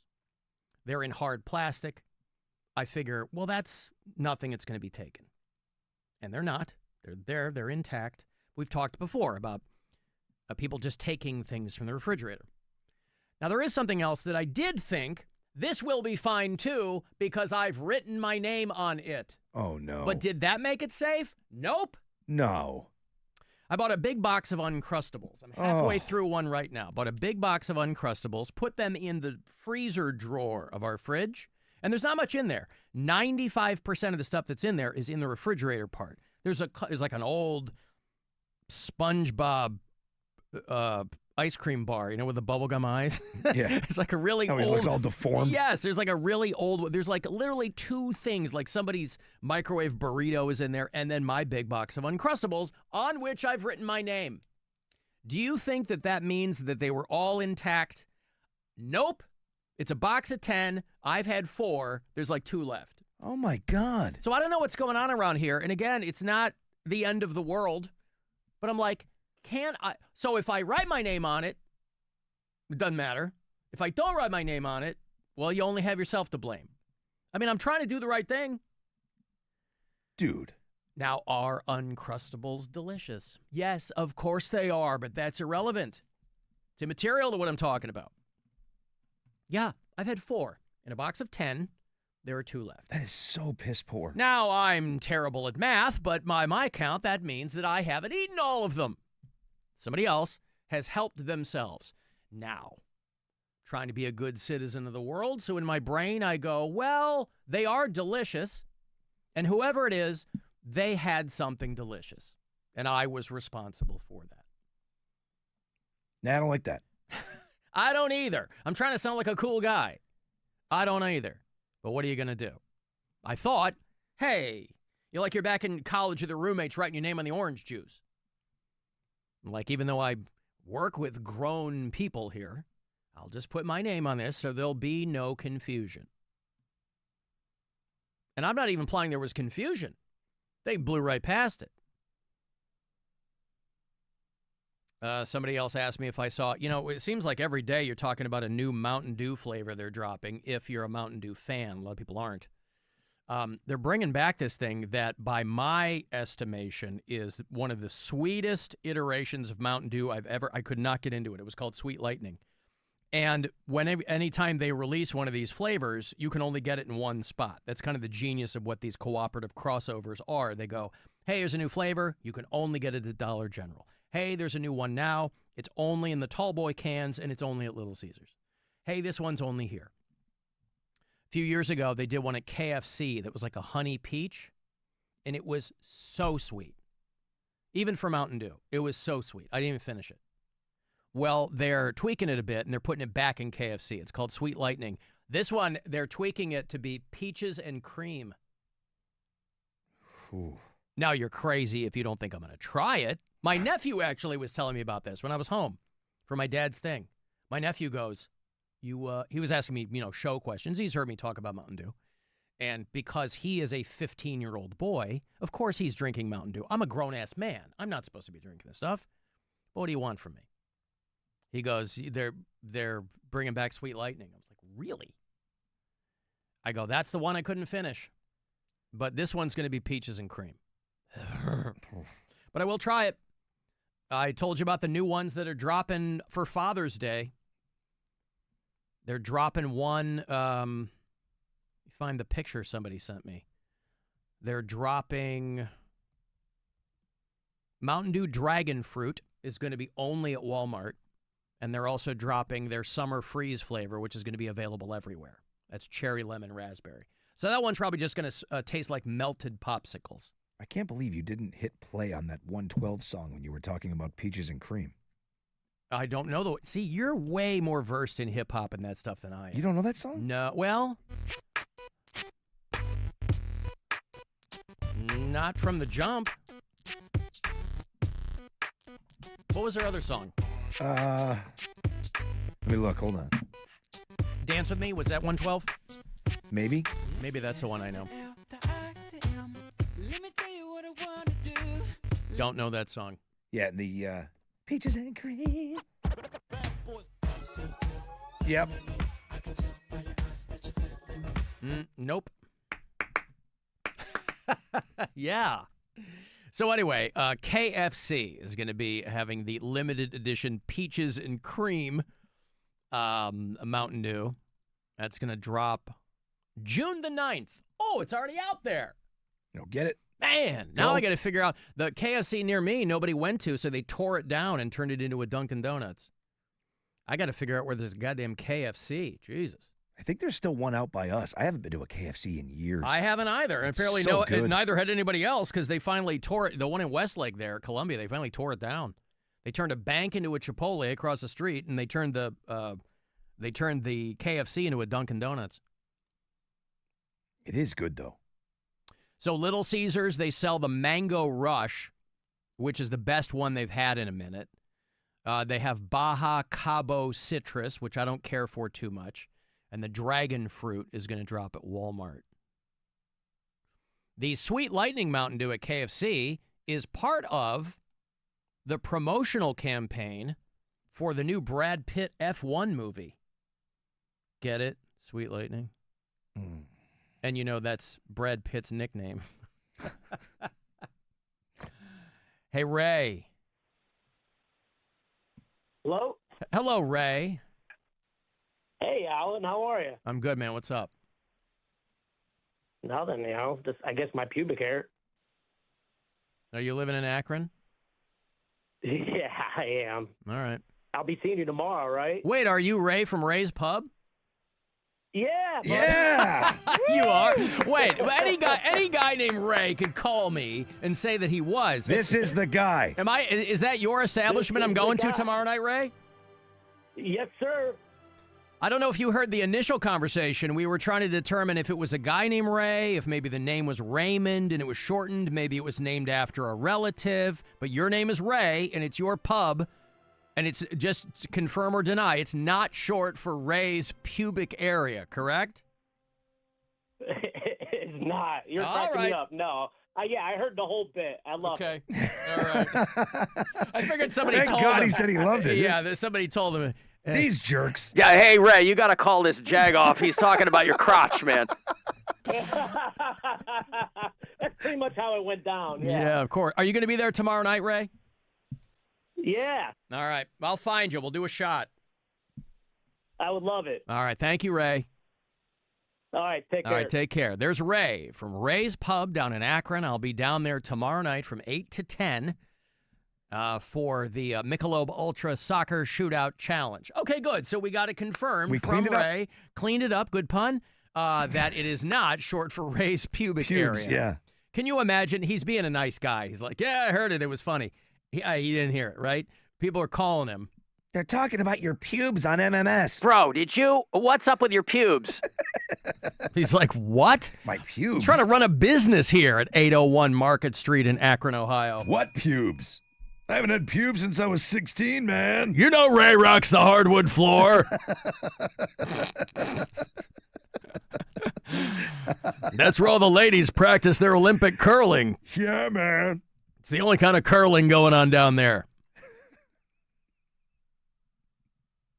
Alan, I've been in Chicago now for 50 minutes, and I have not been attacked or robbed like Fox News said I would be.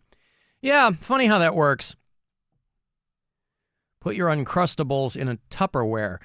If my name on the box, I appreciate the suggestion. I'm not worried about their freshness, if that's what that is.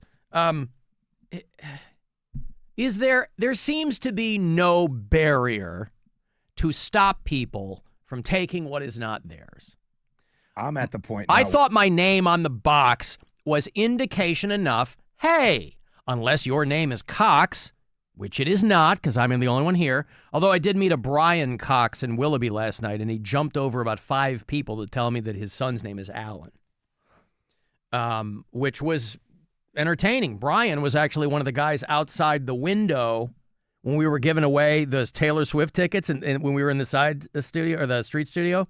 Were you were here? Yeah. Yeah. Brian was outside the window cheering on his friend. Anyway, somebody texts, we see Rob on the YouTube channel slowly putting an Uncrustable wrapper in his pocket. No way, If Rob man. wanted one, he could have one. Yeah, but you also know me. Like, that stuff drives me so crazy, dude. By the way, I think you start messing with if them now. somebody came to me and was like, hey, man, I love Uncrustables. Can I have one of those? I'd go, absolutely. But I figured, barring that, again, it's not the end of the world. I just don't know what I need to do. It's I don't so know what not I need cool, to do. Man. Yeah. There's nothing you can do, clearly. I think you just have to start messing with it and then take pride in knowing that, like, you put some, like, a booger in one of them or something. Like, just... Yeah, but I got to open it up and, get a you know. little needle, pop a booger on the end of it, pop it in through the hole. Wait, I got to get what? I got to get a syringe with a where do I get the booger? You got an endless supply, homeboy. I don't have boogers. Everybody has a booger. I don't. You never have a booger. Are you the only person on God's green earth that does not have a booger in your nose? I very rarely Okay, have well, boogers. save the one that you have. I couldn't tell you the last time I had one. Okay, well, the next time you get one. Oh, God, okay. Is there anything that can, what is a booger-generating food or drink? Nothing. It's okay, it's because the I don't have air, allergies right? or anything like that. Okay. Do you always, like blow out all your nose hairs? Blow out my nose hairs? Yeah, What you do always, mean? like, in there, like, cleaning out your nose hairs? I mean, when I get out of the shower, I'll take a Kleenex and get in there, but I don't ever pull anything out. No, I mean, like, do you trim your nose hair all the time? I do. Okay, so if you don't go... And when I need to. Yeah, I mean, you right. know. That, usually it's the air you're breathing that will make you have snots, I think. Or Okay. boogers. Boogers are hard. Well, the Snots are hair not. is to catch the stuff, yeah? Right. Okay. I mean, I can't pick my nose. I have 2 different sized nostrils, and I can't get my finger in there. I've never been able to do it. Wait, your fingers are too fat to pick your nose? Yeah. The Wow. closest I can come is, like, I can do, like, that corner. Like, I can get the thumb in the corner every once in a while pick. But I'm not a nose picker. I've never I'm picked not my either. nose. I mean, Bill and Mary were talking about how they eat Oh, theirs. my God, I know. I remember that? It was yeah. the most disgusting thing I've ever I heard in my could life. not believe what I was hearing with my ear holes. Oh, it was just traumatic. That was horrible. And I think you played it not that long ago in a Best Probably Buy. did, yeah, And I probably got some should have. Gaggies. Yeah. Alan, I had that peaches and cream Mountain Dew. It's not bad. Okay.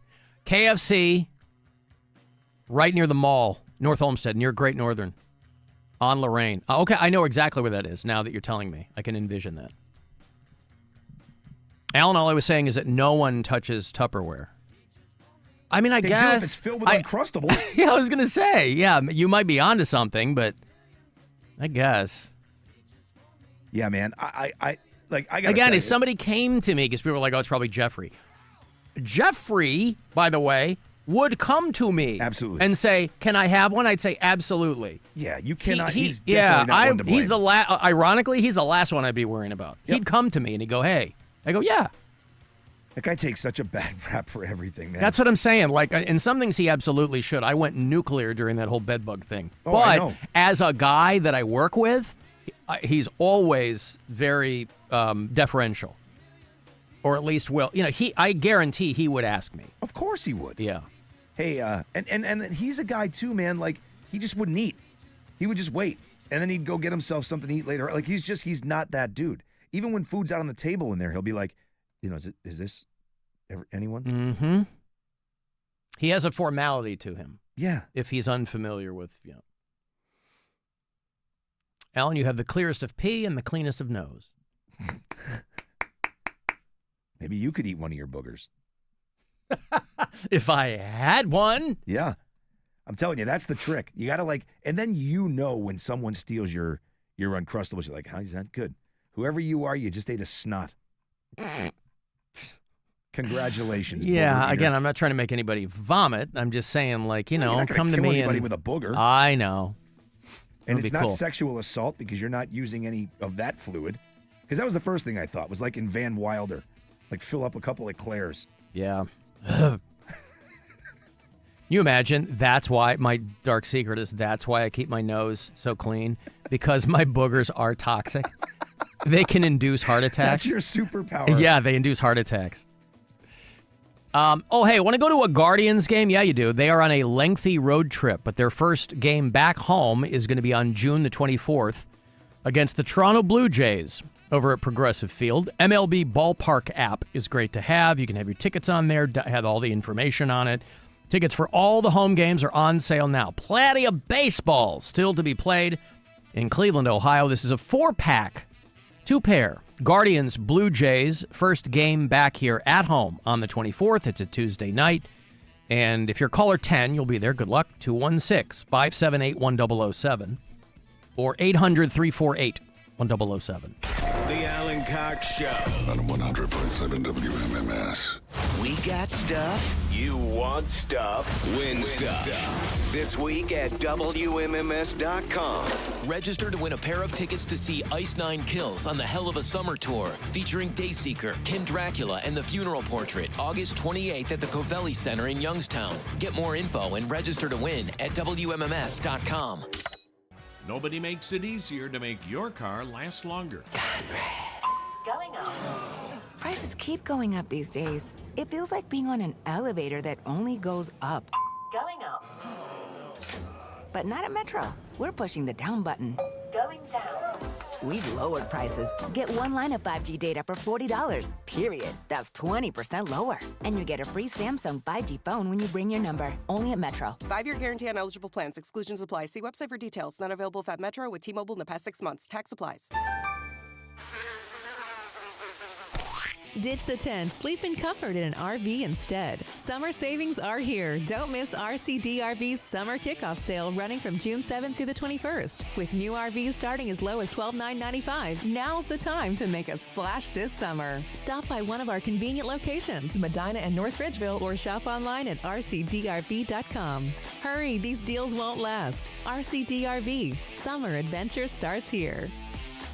Rocket.com is the new home for all things home ownership. Whether you're buying your first home, finding your next one, or unlocking home equity to fund one of your dreams, there's only one destination that has everything you need to get started all under one roof. Get started today at Rocket.com. Rocket. Own the dream. Save a whole lot more all summer long with hot deals on Meyer brand must-haves. Like Meyer bottled water? 24 packs for $2.99. How about Meyer freezer pops? Yeah, for just $1.99. Meyer Quencher sparkling water? 69 cents each plus deposit where applicable. What about ingredients for s'mores? Of course. Meyer marshmallows for $1, Meyer graham crackers for $2, and Meyer 6-pack chocolate bars for $4 all summer long. Now that's a good deal better. Only at Meyer. Exclusions apply. See all deals in the Meyer app. This is the story of the one. As a safety manager at a manufacturing plant, he does everything he can to keep his coworkers safe. From finding ways to reduce risks to keeping safety supplies in stock. And for that, he relies on Grainger. Grainger offers a broad range of quality products and next-day delivery, so he can always play it safe. Call 1-800-GRAINGER, click Grainger.com, or just stop by. Grainger, for the ones who get it done. The North Coast's loudest party of the summer is back. Southeast Harley-Davidson's legendary Ferrari Night. Friday, June 20th. The party begins at 6 p.m. with our massive custom car and bike show. Live music with the ultimate AC/DC tribute band, Livewire. Plus, food trucks, ice-cold beverages, bike raffle, and vendors of all kinds. It's a summer event you can't miss. Harley Ferrari Night. Friday, June 20th at Cleveland's legendary Southeast Harley-Davidson. Whoa, it's you, the Capital One Bank guy. That's what they call me. Mind if I get a selfie? Yeah, sure thing. Say no fees or minimums on your Capital One checking account. Wow, that's a keeper. So, where are you heading? I'm off to spread the good news that Capital One helps people keep more money in their wallet with no overdraft fees. Oh, you're the best Capital One Bank guy. Hey, mind if I get a selfie? Sure. Say, Capital One, what's in your wallet? Terms apply. See CapitalOne.com/bank for details. Capital One NA, member FDIC. It's Doogie here, and everyone in Northeast Ohio knows that Premier Home Pros are the pros in bathroom remodels. Fast, high quality, and hassle-free. But did you know that they're also pros in saving you money? Just go to premier-homepros.com and tell them you heard it on Rover's Morning Glory, and you can get a special offer of $2,000 off of your final order at time of purchase. Don't miss out. This is an amazing deal. That's $2,000 off of your dream bathroom at premier-homepros.com. Feeling stressed or overwhelmed? Not sure how to get the mental health help?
And we're here to help protect the dreams you're building. Save up to 23% when you bundle home and auto. American Family Insurance. Get a quote and find an agent at amfam.com. Products not available in every state. Visit amfam.com to learn how discounts may apply to you. American Family Mutual Insurance Company, SI, and its operating company, 6000 American Parkway, Madison, Wisconsin. It's Alan. Cool off this summer at Northeast Ohio McDonald's with an icy frozen Coke, frozen Sprite Lemonade, or frozen Fanta Blue Raspberry. My favorite, all just $2. Small, medium, or large, you pick any flavor. They've got them all summer long. Every time you buy one, 10 cents goes to Ronald McDonald House Charities of Northeast Ohio. Every year, thousands of families whose kids get medical care throughout Northeast Ohio are served by Ronald McDonald House Charities. Hit up McDonald's this summer. Prices and participation may vary. With Target, this Father's Day will be epic. Get up to 30% off gifts for dad. Plus, buy one and get the second one at half price on games, books, music, and more with Target Circle. From stylish apparel and top fitness gear to amazing games and Lego sets, you'll find the perfect gift for him no matter how he dads. Now through Father's Day, save up to 30% on select gifts for him. Plus, buy one, get the second at half price on games, books, music, and more with Target Circle. Only at Target. Restrictions apply. From the all-new Avon Lake Chrysler Studios, we say yes. The buzzer. The home of the buzzer. Buzzer. This is 100.7 WMMS. Cleveland. Call the Alan Cox Show. Is that what you want to do? Think about it, Alan. Once divorced and a broken man. 216-578-1007 or 1-800-348-1007. Yeah. My dad is the best. My dad is the best. My dad is the best. My dad is the best. My dad makes pancakes in the morning. My dad fixes broken things in the house. Like the time I dropped my watch in the toilet. My dad was the one who helped me get it back out. Sometimes I watch sports with my dad on TV. And sometimes my dad watches dumb cartoons with me. My dad is dad. Now, this sounds like a guy who's eating his boogers, right? He loves his dad, though. Great song for Father's Day weekend. I did get confirmation this morning, by the way, that neither one of my older kids can make it for Father's Day.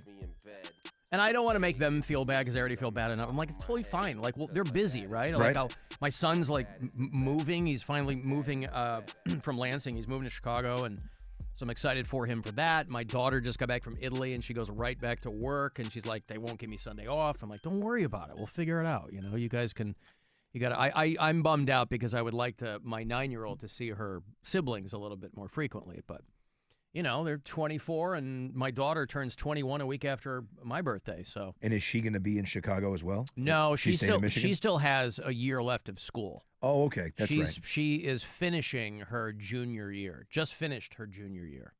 So she'll graduate. She's class of 2026 at Michigan State. But my son works and has a job and travels, and he wasn't sure if he was going to be moving to New York because he can do his job from anywhere, and he's going to park it in Chicago for a bit. What made him change his mind? Because wasn't that leading the way? I think he's waiting for a friend who's a bit behind him. Okay. Yeah, and he's like, once we figure out what's going on there, just that my ex-brother-in-law lives in Chicago, so my son's going to, like, live in their garden apartment or whatever. You know what I mean? That doesn't suck. No, it's great. Hey, Guardians, West Coast tonight. This is the beginning of a lengthy road trip, first of 3 against the Seattle Mariners. They're pretty evenly matched right now. The Guardians are low wobbly, but they're still above 500. So Guardians, Mariners tonight at 10:10 here on the Buzzard and on the iHeartRadio app. So 9:40 is when your pregame coverage will begin. If you listen to us on the iHeartRadio app, of course, you can leave us messages there. If you do it from out of state, tell me where. I like to know where people land. Mackenzie listens to the show in Medford, Oregon. Justin's in Phoenix. Andrew's in Wilmore, Kentucky. Natalie's down in Vero Beach, Florida. And Brittany is newly populating Denver. Hey there, Alan and Rob. Alan, you're talking about people being grown-ups while at the same time talking about your Uncrustables and your Mountain Dew. Those things do not go together, sir. All right, fine. You got a point. What do you want from me? Yeah, Uncrustables is good, man. I don't think that's age-specific. Somebody else left me a message. She's all worried about me. Why? I get these messages with some frequency, by the way. Hey, Ellen, Christy here. I'm really surprised by the whole Uncrustables conversation. I agree with other listeners, and as someone who has personal experience, I do think that you have some issues with disordered eating, but I was just really surprised that you like Uncrustables because you seem like a person who's very conscious of the things that you put in your body. So, yeah, that's all I have. Love you. Hey, the show. Bye. Thank you, Christy. I do hear that disordered eating. That's so sweet. People think because I'm not sucking down a 48-ounce porterhouse and a Devil's Tower mound of mashed potatoes that I have eating problems. I don't, by the way. What's the matter with Uncrustables? Peanut butter, so there's protein. Yeah, it's a little high on the sugar. I usually opt for the honey ones rather than the jelly ones. Really? But that's probably a distinction without a difference.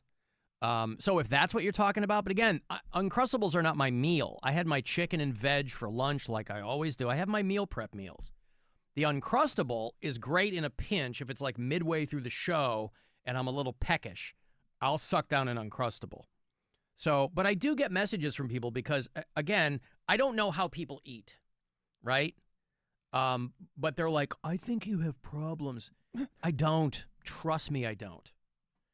I just don't have the same, I just don't have the same habits as other people. But I do appreciate the concern, Christy. Is that if you're coming from that perspective? Is that the PB&J Uncrustable? Or is that... Well, this one is PB and strawberry, but I normally get the honey. Okay. I just couldn't find any. I don't know if those are super popular or what. Well, the easiest way to get people to stop stealing them is to put peanut butter and honey in the freezer, and then you'll be golden because no one will take those. No, I had last box I had in there probably last year, and the same thing happened. Really? People don't care. This That's is true. the thing. If somebody walks in there, you've seen it happen. People do it at home where you just open the fridge. Yeah. You already know what's in there. You just open it. You go, well, maybe something will strike me. I'm peckish. Maybe something will strike me. People do it at work. Where most of what's in that fridge, by the way, are things that are very clearly somebody's meals and condiments and random energy drinks. So it's just a strange phenomenon, I guess. Alan, fry an Uncrustable in butter and sprinkle with cinnamon sugar. You're welcome. You're not doing me a favor. I wouldn't touch that with a 10-foot pole. Fry it in butter? Do you know me at all? Your favorite. Have you ever heard of me No, thank you. No, thank you. We're supposedly going to be seeing the Northern Lights this weekend. This is a relatively recent phenomenon in Ohio as well, being able to see the Aurora Borealis. Obviously, you're not going to see it with the naked eye, right? You got to stand out there and look at it through your phone. Everybody's taking pictures anyway. This was last year. You know, we're out in Bay Village. Last year, we kind of trucked it down the street to Huntington Beach, and everybody, it was like midnight, and the beach is full of people checking out the Northern Lights. It's interesting. You know, they usually aren't visible this far south.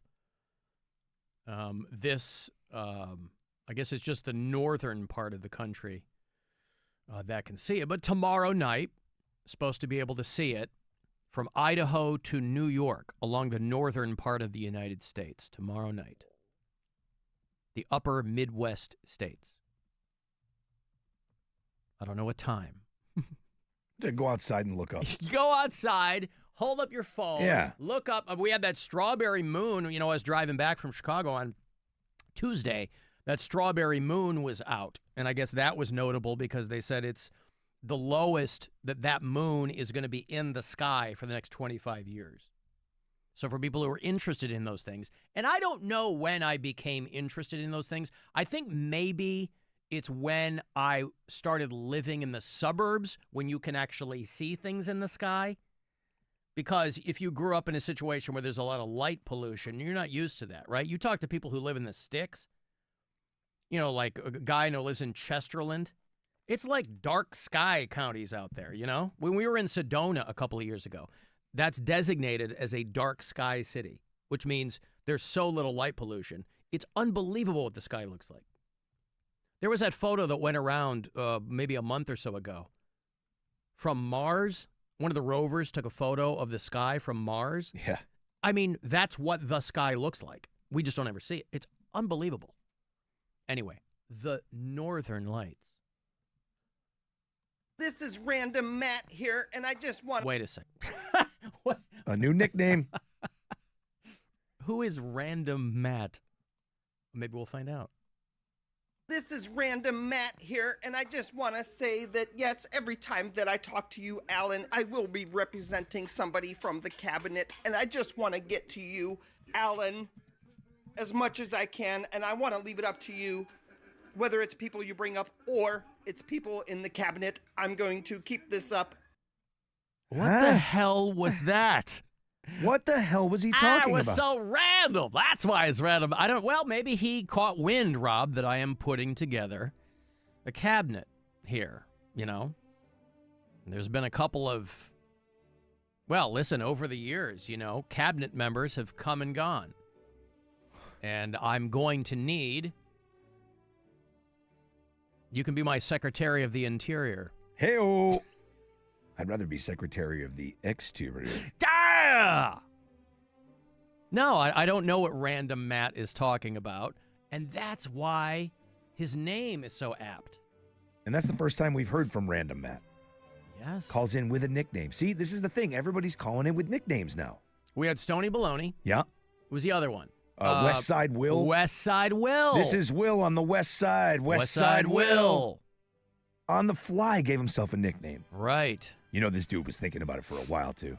What can I be? Yeah. My name's Matt. I say random things to everybody constantly, and nobody ever knows what the hell I'm talking about. Why don't we go with Random Matt? Listen, I've said it before. Nature abhors a vacuum, and I really just haven't been getting much usable stuff from Brian. Now, much to the delight of the Brian haters in the audience. But, yeah, we're in kind of a fallow period with him. Hope he's okay. Oh, no, he still calls. Oh, just no good stuff. That's why I said usable stuff. Yeah, I mean, he okay. still calls a lot. My It's bad. just, yeah. People don't realize the gatekeeping I'm doing over here. They think every piece of crap he sends me I throw in the air, and nothing could be further from the truth. All the crap that gets thrown in the air, that comes from me, all right? Don't blame him. Don't put that at his feet. Alan, anybody who's been listening to you for a long time knows you don't like butter. Your disordered eating comes from the fact that your mom was super strict when you were a kid with a diet. My mom was intent on feeding us very, very healthy, unprocessed stuff. if that is the modern interpretation of disordered eating, then okay, guilty as charged. But I didn't grow up with allergies and illnesses and all kinds of stuff. As an adult, I obviously veered from that diet, and everybody, I've told the stories. Everybody busts my balls about molasses instead of, pancake syrup and all that kind of stuff. I'd hardly call that disordered eating. I know people who have eating disorders. We all do. You might be one of them. Christy was one. That ain't me. Not, at least not in the way that people are implying with me. Right? So I don't know. Again, when people tell us these anecdotes, we get onto some tirade about poop or something, and the horror stories that people, I go, what are you eating? Seriously, what are you eating? Where that is the end result. But you live the way you want to live. Random Matt sounds like he just crashed his flying machine. Maybe that's what it reminded me of. That guy. I just crashed my flying machine. 911 emergency. Help me, please. I crashed my flying machine. Maybe it is Random Matt. He's on the mend. This is Random Matt here, and I just want to say that, yes, every time that I talk to you, Alan, I will be representing somebody. 911 emergency. Help me, please. 911 emergency. Help me, please. I crashed my flying machine. Alan, take that box of Uncrustables. Put big black Sharpie X's on all but one of them. And then on one of them, draw a smiley face on it. The confusion and the uncertainty will surely drive the thief away. I was wondering where he was going with that. I'll tell you what, that probably will do nothing, but I love it. I like the subterfuge there. I like the notion that you're really, because the old school stuff, right, when people would take somebody's lunch or whatever, you'd make a sandwich with dog food. That's pretty old school. I'm not bringing sandwiches to work in a brown paper bag. I gave you the booger idea. I think that's valid. Yeah, but I got to penetrate the It's just a Uncrustable and booger, put man. a booger in it? It's just But they're not going to know they ate it. You'll know they ate it. But I won't know who ate it. It doesn't matter. Oh. Your validation comes that someone ate your booger. Oh, I see. Gotcha. Okay. Gee, how'd you make that connection, Einstein? Al, don't forget Mr. Cotton Balls called in yesterday, too. Oh, that's right. Right. And Mrs. Cotton Balls didn't like, what was it? Mrs. Cotton Balls didn't like him getting massages from masseuses. Correct. Females. Only a guy, because I'm getting a massage tomorrow morning, and I have a guy. And Rob doesn't care for that at all. And a lot of the guys in the audience who are texting me don't care for that at all. I care for it just fine for you. It's just not something I could do. I understand. I don't have anything against it. So Cotton Balls, West Side Will, Stony Baloney, Random Matt. This is all coming together, boy. I'll tell you what. This is all coming together. I think we should be the ones handing out nicknames. I don't think it should be them picking their nickname. I'm terrible with nicknames. I never had a nickname. I got called Noodles in college for like half a semester. Noodles? Because I had curly hair at the time, and so when I'd walk down the hall in the dorm out of the shower, my hair looked like wet noodles. Did you have like that Justin Timberlake ramen hair from when he was in Sync? Yeah, but it was artificial. It was like, you go to college, you're like, I'm going to change up my look. Yeah. So I kind of, like for freshman year, I had curly-ish hair. It wasn't super, it didn't look like Brillo like Timberlake, but when I would, get a shower, noodles. I didn't care. I didn't like that very much. I didn't care for it. Because the kid who gave me that name was a real uggo. And I was like, bro, get thee to a mirror. Anything to take I got away. something going on. Anything to take away from his stuff, though. By calling you Noodles, he was not ugly for 2 seconds. I know. So, yeah. Okay. Thank you, Random Matt. I appreciate that. It's got to be June 20th. I guess that's 1 week from tonight, isn't it? June 20th will be the 50th anniversary of Jaws. Wow. And I think it's going back in the theaters. And there is going to be, Steven Spielberg, this is what put him on the map. If you've ever seen a documentary about the making of Jaws, it is bananas because this is a mechanical shark. They're trying to film this in water, and it had every strike against it. The book, they bought the film rights before the book was even published. A guy named Peter Benchley wrote a book called Jaws. And they before it was even published, Spielberg or whatever studio he was working with read the manuscript, bought the movie rights. So the book came out in 1974. Movie was out the very next year. And Roy Scheider, Robert Shaw, both of whom are dead. Is Richard Dreyfuss still alive or did he die? He's still alive. Oh, man. Now that's one of those. I think he's alive. I'm going to say he's alive. Richard Dreyfuss. He is alive. 77. Yes. Yep.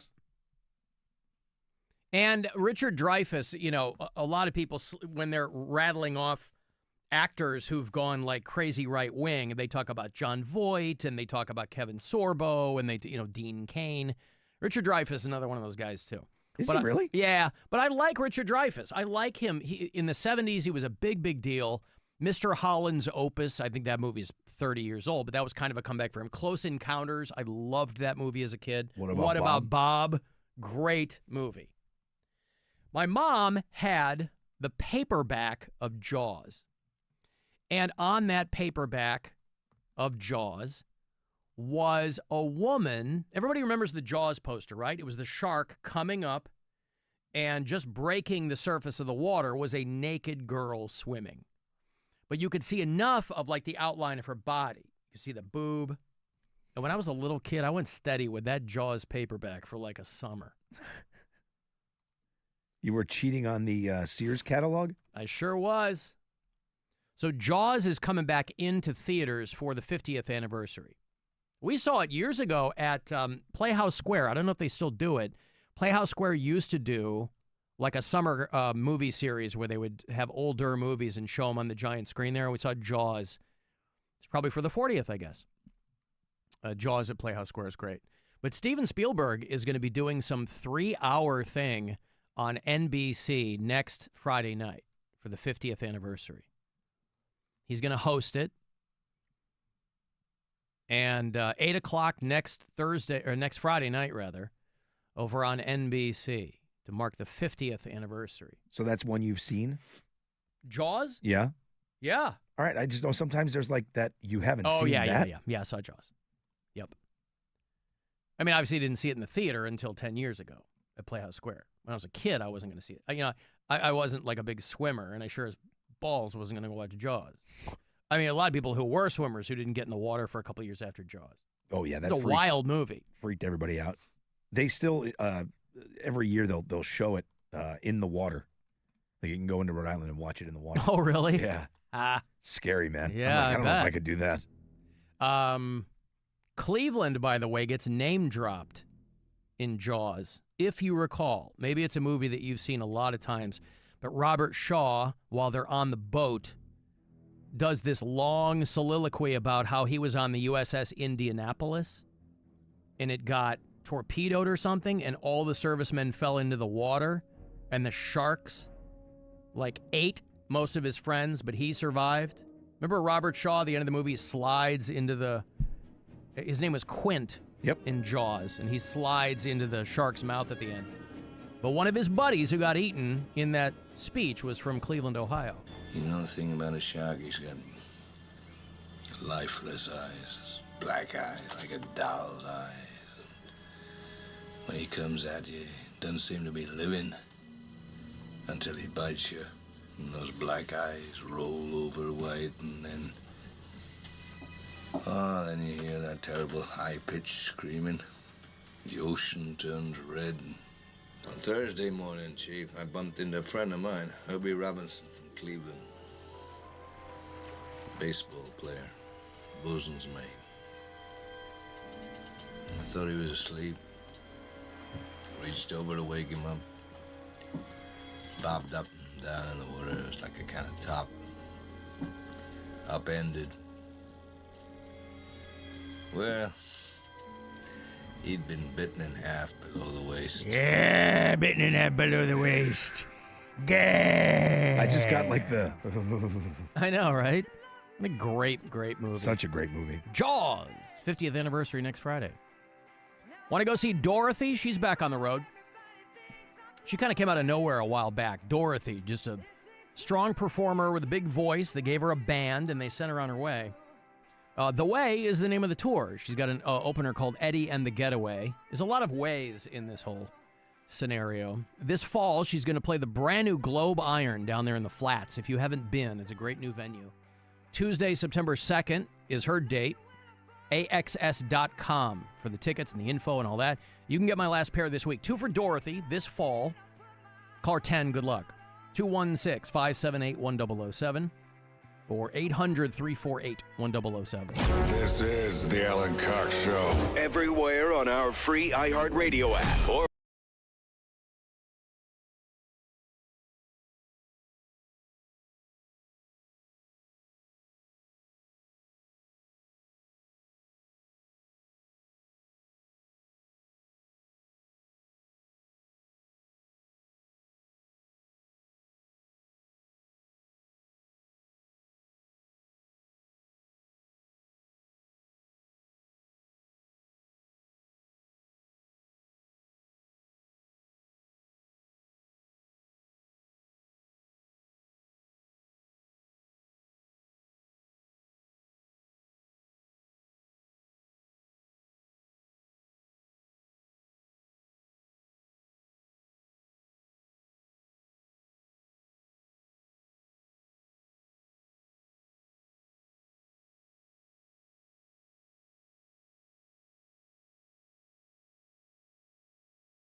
outside your window. The Alan Cox Show.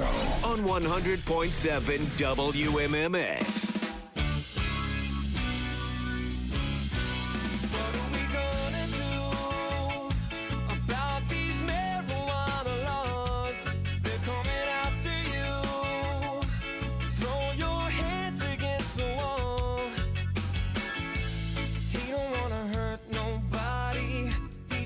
Smoke some weed, and she just wanna get her mind right every day of the week. Golly, you know, when people vote for things, usually, you know, when a law is passed, people go, well, we voted for that because that's what we wanted. Well, not so. I mean, lawmakers, the Republican lawmakers in Ohio, they're racing to change the marijuana law already. They're saying, well, people didn't know what they were really voting for. You were too stupid to know that you were voting for what you were voting for. So they want to make sure that they change the marijuana laws that you voted for. And they kind of gave it away, by the way, a while back. They were like, well, people were confused, and that was kind of our plan. We did our job because we confused people, and that was a pretty good strategy. But nevertheless, people voted for recreational marijuana in the state of Ohio. The Republican lawmakers want to change that. So whether or not they'll be able to do that, who knows? But they are racing to rewrite the law before the end of this month. So who knows what'll be in there? Who knows what you'll be getting in trouble for? What are they trying to do? Does it say? They are trying to make sure that you probably won't be able to share marijuana. Obviously, they're not going to redo it from whole cloth because there's a lot of money to be made. Right. If you grow your cannabis at home, you can't share it at all. And bringing in weed from out of state would still be banned. Like, you're not supposed to, you know, how it's still prohibitively expensive in Ohio compared to Michigan. So a lot of people just go up to Michigan and buy. Because it's been around longer up there. They've kind of got the thing figured out. But I guess I didn't realize you weren't supposed to do that. They're trying to cut the legal home grow limit, by the way. Trying to change that. Mike DeWine wants a tax hike. I mean, the whole point of legalizing marijuana is for the revenue. So it's not like that's so crazy. But they're trying to dig into, like, hemp drinks and all these, you know, different things. So for people who, you know, the push to legalize recreational marijuana comes from the point that you have a lot of people considered criminals for nonviolent charges along those lines. But as far as they're concerned, it doesn't matter if the people have spoken.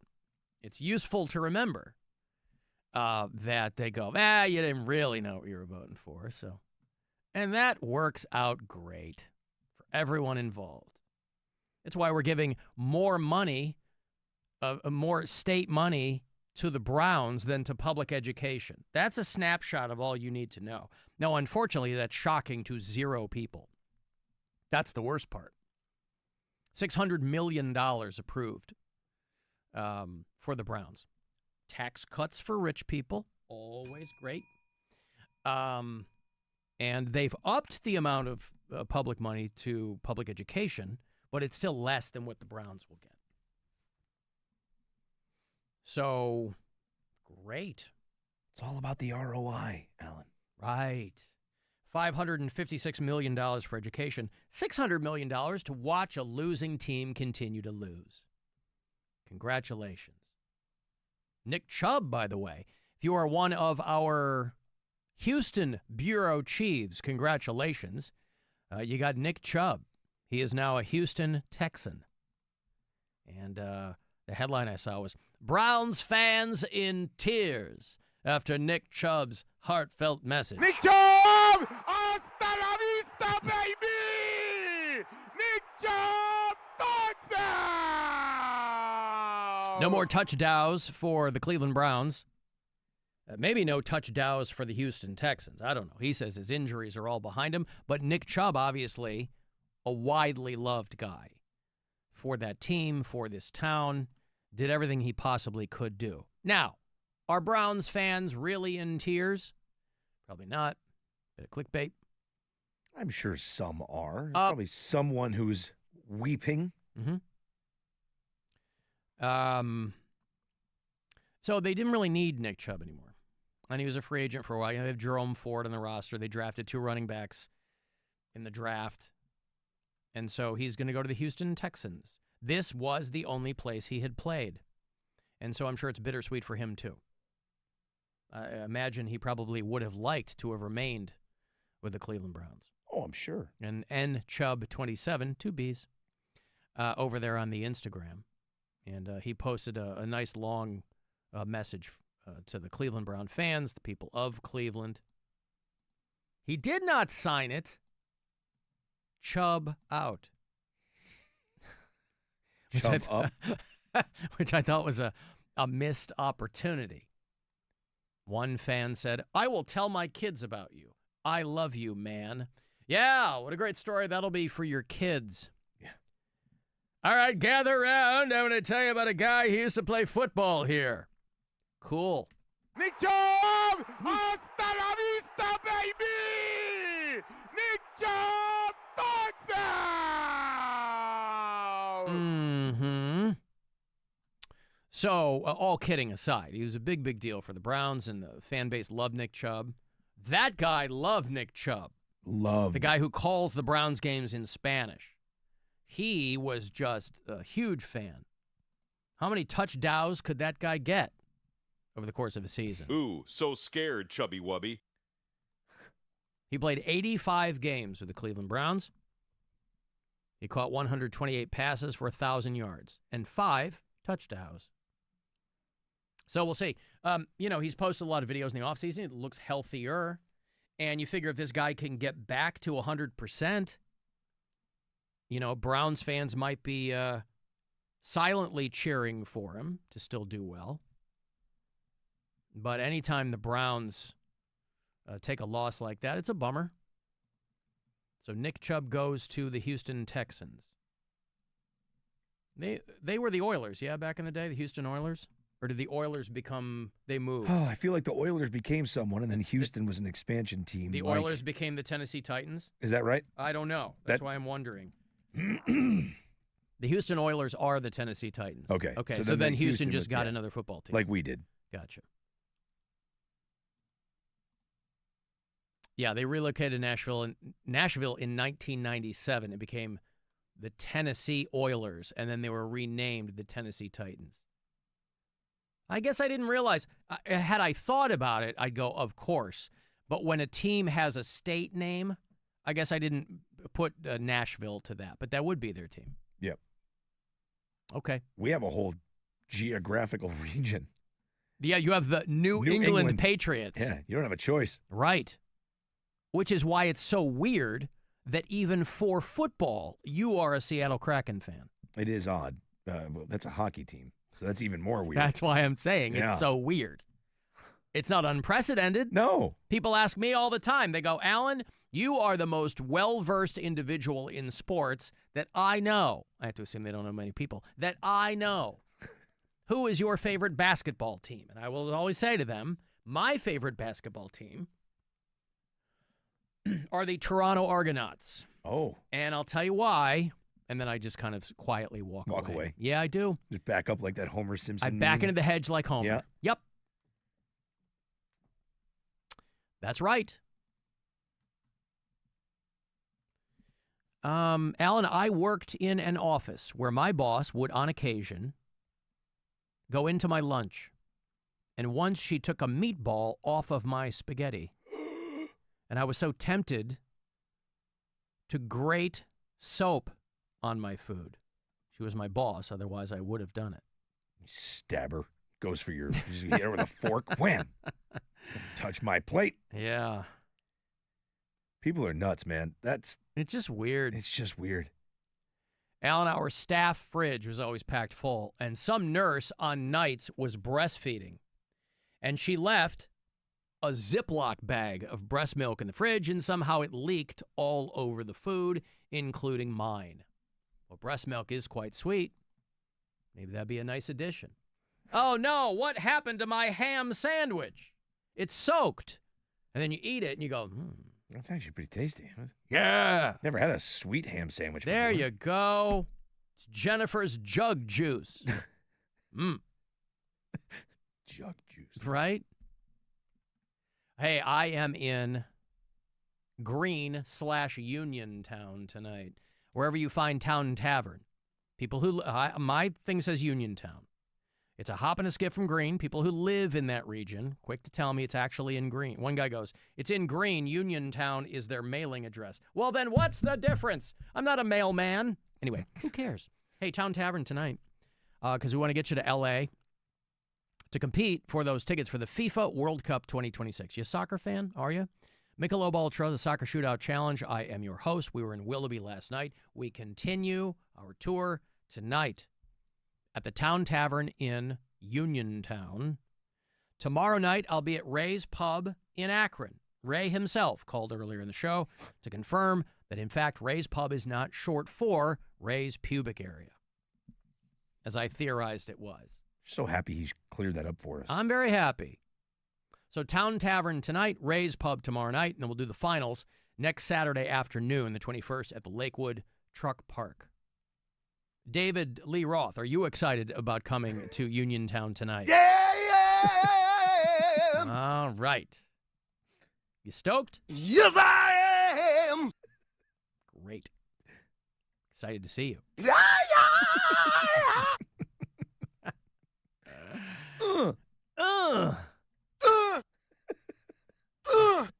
Yep. Sure, I'll have some anecdotes on Monday. I'll tell you all about it. What if the cops show up? Oh, God, I'm running. Yeah. I got some sperm news if you want to. Sperm news.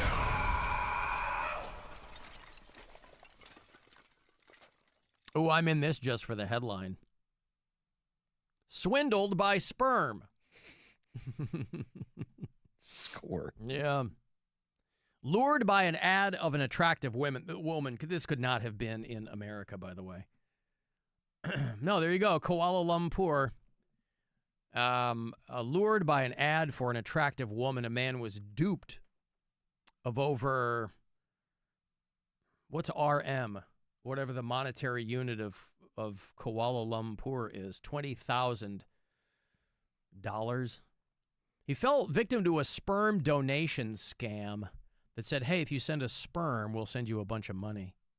And of course, they entice him with a picture of an attractive woman. And then he puts his information online, and then he was contacted on WhatsApp from a woman who said she was from Singapore and promised that the sperm donation process means she would be getting it right from the tap. That it would involve sexual intercourse. Not just him popping off into something and sending it off.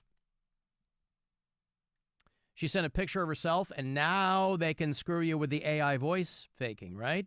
So this guy goes, hey, I'm not stupid. I'm going to need more in a picture. So he got voice messages from the woman. But the people who were investigating this were like, clearly this photo was just pulled from like a modeling agency website. And they sent him what he thought was a contract. And they said that they would send him something. I don't even know what RM is. I don't even know what the conversion rate is. It's yen. On that. That's yen? Chinese yen, yeah. The Malaysian ringgit is what this says. Oh, really? So Malaysian money. It said RB. That's what I got. Oh, RMB is what it did. All right. $1 is equal to $4 in Malaysian. Okay. So like $8,000 or something, $5,000 American. Anyway, swindled for sperm. He was taken for a ride. He contacted a law firm that the woman said was representing her, and they told him that they had no client by that name, and that this was a sperm scam. The woman's voice messages, upon further inspection by law enforcement, had a non-local accent and sounded very robotic, which the guy, unfortunately, did not pick up on. This is how guys' brains get into a froth when they think there's something on the other end there. He wasn't even paying attention. Hold on. Sperm scam. Spam. We just figured out what spam means. Yes. Sperm scam. Finally. Are you here to sell sperm? I want your sperm. Yeah. Beavis and Butthead went to the sperm bank. You know, the FBI wants your sperm now. You know, the White House is being run by white supremacists and Christian nationalists, so it's only a matter of time before the Dr. Mengele cosplay starts. And people who work at sperm banks around the United States were a little concerned. They were confused when a representative of a sperm bank in Seattle admitted candidly to selling unused sperm samples to the FBI. People were like, why would they need this? Someone associated with the FBI said that they were, they made up some ridiculous thing, training purposes. And people were like, what the hell do you need sperm? What are you training for? What do you need sperm samples for training purposes with the FBI? I mean, it's a good question. Maybe the FBI just wanted some sperm. Maybe they did. I mean, they're the FBI. They can get whatever they want. Right. It's Friday. Well, we're doing some analysis here. And screw all this blood evidence. Get us some sperm. They're also figuring out, by the way, and you hear about all of these side effects of the GLP-1s, of the weight loss drugs, diabetes drugs that became weight loss drugs, and now a lot of people are on them. And life really is a series of trade-offs, right? It's like the hair pills that kill your boner. Right. That's got to be the worst, right? The only reason you wanted hair is to get laid, and now you can't get it up. So do you want the hair or do you want the boner? It's a Sophie's choice. Who knows? But life with, chemical additives is a series of trade-offs. And they're starting to warn women that the use of GLP-1s, like Ozempic, can have a negative effect on their birth control. They're starting to see a rising incidence of women who are on things like Ozempic getting accidentally pregnant because it is having a deleterious effect on their birth control. Uh-oh. So, again, ladies, you're getting snatched. But you're also getting a bun in the oven, too. It's not to a person, obviously, but it's just another one of those things to consider. Reason number 4,962, that it's super fun to be a gal. The popularity of weight loss drugs across the board had resulted in an unexpected baby boom, with Facebook groups called I Got Pregnant on Ozempic. Okay. Hey, at least you're not, listen, you're going to gain weight during pregnancy anyway. So I guess silver lining is if you've lost the weight, who knows? Just something to think about. They're kind of, and this is what the naysayers said, in addition to nay. They said, we don't know what these are going to do, right? The same people who screamed at the top of their lungs that they didn't know was in the vaccine, they lined the F up to lose weight. And so now they're like, well, we're starting to see this and that of people who are on these. People who are, they're having liver problems are pretty standard for anything like this because, everything goes to your liver. Well, at any time you fluctuate weight so much, too, you're up 10, down 20, and then all of a sudden this massive amount of weight loss, that's when your body's like, whoa, whoa, whoa, whoa, whoa. Yeah. So, obviously, if you watch one of these commercials, all of the side effects, they kind of rattle through them. I'm not talking about constipation and blurred vision. The things that they're learning from people, like kind of anecdotally, oh, this happened to me, and I got pregnant, and I was on.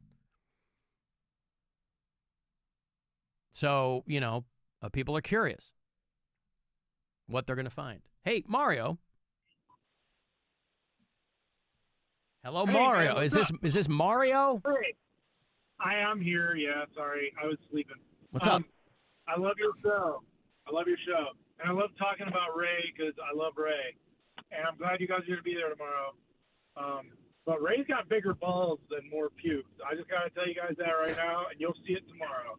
I love you guys. You gonna see his balls tomorrow? Do you work there, Mario? Well, kind of next door a little bit. Yeah. He owns the bar next door. Shut up. Oh, we just got 2 people, 2 for 1 there. I know. She's retarded. Sorry. I shouldn't have been. All right. Yeah, no, Ray is awesome. I'm glad you guys are going to be there. What the hell is happening right now? I don't know. Mario called because he knows Ray, and he pretends that we're great, but it was a setup for... I mean, he's not trolling. I'm just saying. He's like, oh, you guys are great. Anyway, I know Ray. He's calling to bust Ray's apparently giant balls. Yeah. And that's okay. I'm looking forward to it. But now you've put that image in my head, Mario. Thank you so much. Imagine you walk in, it's the first thing. Hey, Alan, good to see you. Here's my balls. Have a look at these. Aren't they special? You ever seen a set like this on a human? Too bad Stony Baloney was already taken. They Where's don't call me Cotton Balls Mr. when you need Cotton 'em? Balls. Mrs. Cotton Balls. Wait till Westside Will finds out. And Random Matt. All right, I got to take a break. 35192. Send me a text. You can drop us a message on the iHeartRadio app. And you can watch if you want on our YouTube channel. This is the Alan Cox Show on 100.7 WMMS. Mr. Hero is celebrating their 60th anniversary, and WMMS wants you to celebrate with them. Firefighters, law enforcement, EMTs, nurses, doctors, and others are in our community saving lives, protecting property, and beyond. Nominate a hero at WMMS.com for their chance to win $500 in Mr. Hero gift cards. Celebrate Mr. Hero's 60th anniversary with a $4.25 waffle doodle celebration. Order in store or online at MrHero.com. Time for a new AC? Just call sales! Just call sales! Hey, it's Crystal, here to talk to you about my new friends at Hyundai of Bedford. If you're like me and maybe you need a little help getting approved, they've got your back. Their special team knows that just because your credit score might not be great, that doesn't mean you don't have buying power. They'll take the time to get you into your beautiful new Hyundai with great styling and amazing tech. And every new Hyundai comes with owner assurance and America's best warranty, a 10-year, 100,000-mile powertrain coverage. Get to Hyundai of Bedford and tell them Crystal sent you. HyundaiofBedford.com. Rocket.com is the new home for all things home ownership. Whether you're buying your first home, finding your next one, or unlocking home equity to fund one of your dreams, there's only one destination that has everything you need to get started all under one roof. Get started today at Rocket.com. Rocket, own the dream. Legend has it, underneath the NJM insurance offices lies a mysterious room of long-forgotten, moldy mascot memorabilia. Often pitched by ad agencies, always rejected by NJM. Is it real? We may never know. But what is real is NJM's dedication to doing what's right for their customers. Astoundingly, they're proud to put policyholders first. No jingles or mascots, just great insurance. Learn more at njm.com. Insurance underwritten by NJM Insurance Company and its subsidiaries. This is the story of the one. As a lineman, he does whatever it takes to keep the power on in his community. And he wants a partner like Grainger who does the same. Grainger offers the professional-grade products he needs, from voltage detectors to harnesses to hard hats, plus fast, dependable delivery, so he can rise to every challenge. Call 1-800-GRAINGER, click Grainger.com, or just stop by. Grainger, for the ones who get it done. At Lorain County Community College, we want to help you reach your goals. We offer nearly 300 summer classes designed to shorten the path towards your future career. So make the most of your summer and take a few general education classes. Credits will transfer. If I wouldn't have taken that class over the summer and had to stay an extra semester, that would have added a lot of extra money. LCCC offers the classes you need at a price you can afford. I wouldn't be where I am today without LCCC. It's your turn. Enroll today. Here we go. NASCAR makes history on Prime as the Cup Series goes international. We're heading to Mexico City for a road course with all new challenges. 14 turns with 7,000 feet of altitude. White flag. Next flag ends the race. Don't miss the first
1007.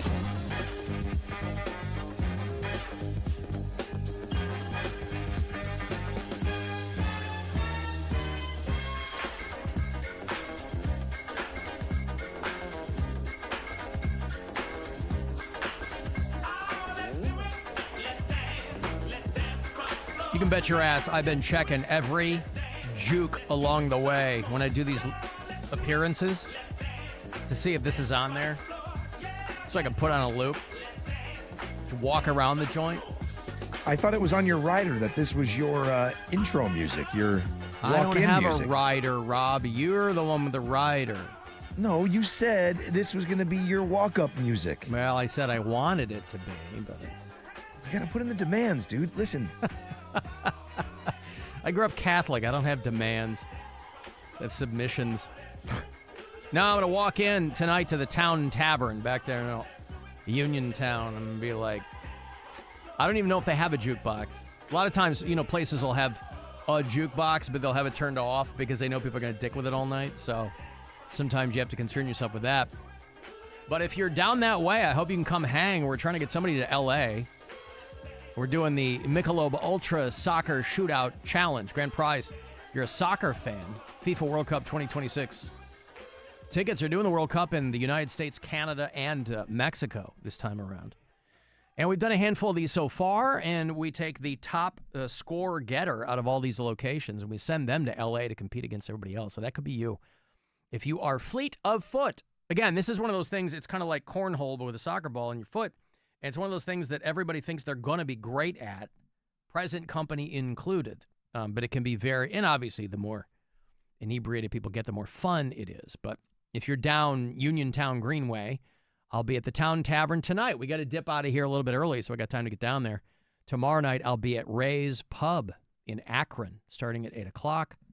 We'll do our finals on the 21st at the Lakewood Truck Park. So still a handful of opportunities for you to come hang out.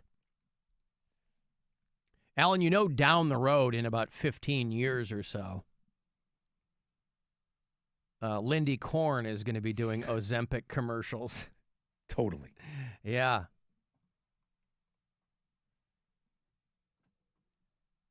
A female, at my workplace, another coworker who was a female grabbed my buttocks and asked me to meet her in the janitor's room. Sound familiar? That's what this person is suggesting. My client worked as a busser at a restaurant, and her supervisor groped her breast while the general manager looked on and did nothing. Does this sound familiar? If so, call the law office of Lindy Korn. Buttocks. My client complained to HR that her boss asked her for sexual favors, and when she said no, he said, relax, enjoy it. Does this sound familiar? If so, call the law office of Lindy Korn. Relax. Enjoy it. Megan Donovan tweeted. Is that Jim Donovan's daughter? That's what I'm inferring from this text. Megan Donovan tweeted, my dad loved Nick Chubb more than me, and I respected that. Godspeed, Nick Chubb. I assume she's being cheeky, but boy, think about that.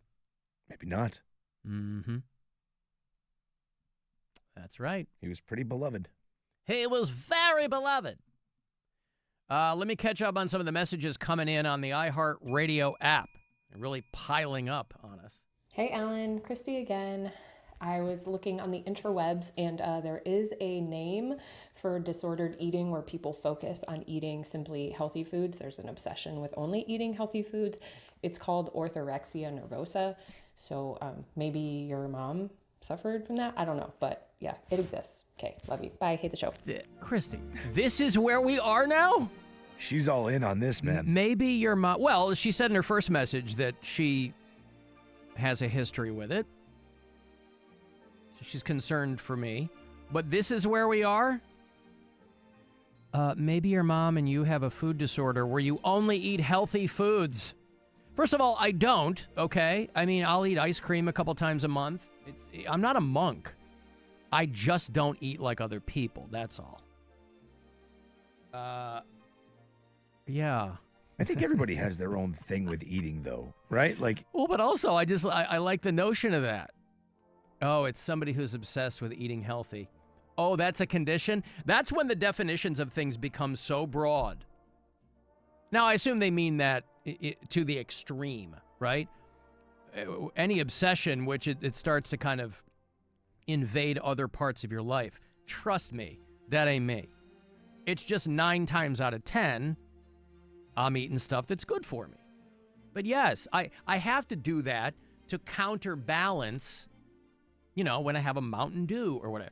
I'm not flogging myself. I'm not wearing a hair shirt anytime I have something that's, again, I don't know what people are. Maybe I'm not expressing myself properly when I talk about this stuff, but it's Christy's nothing, concerned. I guess. She sounds hot, too. Doesn't she? I don't know anything about that. And listen, a lot of these people sound hot, and I meet them, I'm like, ay. I don't know. She got that With vibe, man. respect. She got that vibe. I bet she got that vibe. I think because you're picking up on the concern in her voice, and that's Maybe. very attractive quality. Maybe. Hey, Alan, Christy again. I was looking on the interwebs and... Yeah, sounds very cute. I wonder if that's Christy with a K or a CH. I bet it's with a K. Sounds like Christy with a K. I just hope it's not short for Hey, Christopher. Alan, Christy. Sure what? I just hope it's not short for Christopher. Christopher. Hey, Alan. Rob. Good old Cotton Balls here. Did you know that the USS Indianapolis was secretly used to deliver all the parts that we needed to make the bomb we dropped on Hiroshima on their last mission? So Quint was a hero. Wow. Also, my real nickname's Long John. Cotton Balls are just between me and the miss. Thought I should come clean if you like that hint. Hate the show. Long Bye. John. Cotton Balls is just for me and the missus. Me and the missus. My real nickname is Long John. So is he suggesting that he's clean shorn? I don't know what he's suggesting. He's just clearing up. It's a name for me and the missus. He doesn't want any misconceptions on his nickname that he called us with. Soft. Mm-hmm. Cotton Balls. Cotton Balls. We were talking yesterday about the guy who got gored by the bison. That bison got him right in his Old Faithful area. That was what the headline said. But a guy who got too close to a bison. And it gored him. Didn't kill him. There was a lady or a couple of witnesses posted something, I think, on TikTok. A group of tourists were recorded approaching a bison with their baby. And a couple of people recorded it. Seems like a good idea. Yeah. Rob and Jennifer Gunderson were the people that were there and watched a family walk their baby up. What could possibly go wrong? I mean, I can't imagine, but people are wild. It was shocking. I can understand if you want to go up and think you can get close to a bison, but to bring a small toddler. There's signs everywhere, but yet nobody pays attention to them. I get it as an adult. You're thinking, oh, it won't happen to me, but you're going to do it with your kids. That's what really dumbfounded us on all of it. Okay, fine. All these fun killers out there dumbfounded us. I'm going to walk my baby up to that bison. Yeah, the kid's alive, isn't he? You know the photo I could get? Why don't you mind your own business? I'm going to have my baby in a photo with a bison. So we're going to put him on top. Yeah. So we're going to have him do chin-ups from one of the horns. We borrowed a saddle. Duh. Rob and Jennifer Gunderson were visiting Yellowstone National Park for their anniversary, and they couldn't believe their eyes when they saw what was happening. Oh, there's video. Too close to wildlife. And this after a tourist from New Jersey just yesterday was gored by a bison at the same park. Fox 31's Jared Dean joins us with more on the warning tonight. And Jared, you spoke with the woman who took this video. Yeah, Rob and Jennifer Gunderson told me they couldn't believe their eyes when they saw people walking right up to the 1,000-pound animal in the park. We'd been watching the... By the way, that really is, if you were watching the live stream and saw that video, that is bananas. Yes. It's not a baby. It's not like they have it swaddled. It's like a toddler. It looks like maybe 2 or 3-year-old kid. And they're just walking up to this bison, which is, fortunately for them, focused on grazing or whatever it's doing. But it's right by the roadside. There are signs. Hey, don't come over here. So obviously you're ignoring at your own peril, but it is wild. Somebody's like, let's just walk over there. Do they think it's like a cow? I mean, yeah. If I were going to go somewhere, I would, at the very least, try to inform myself as to what the nature of the animal. You know what I mean? Of Like, course. I don't know that much about bison. Neither do they. But they also, you just have common sense. Well, they but don't. they're also very. I certainly would not want to be incurious around wild animals. People are so used to going to like zoos and stuff. I don't know if they're like face blind to the fact that they're not in cages. Oh, we fed goats last week. What's the difference? Yeah. Now, it would have been a much better video if that bison had just swallowed that kid. And the mom screaming as the toddler slides down this bison's throat. Jesus. Like Robert Shaw in Jaws. So, yeah, same park there where the tourist got gored, the guy from Jersey in the Old Faithful area.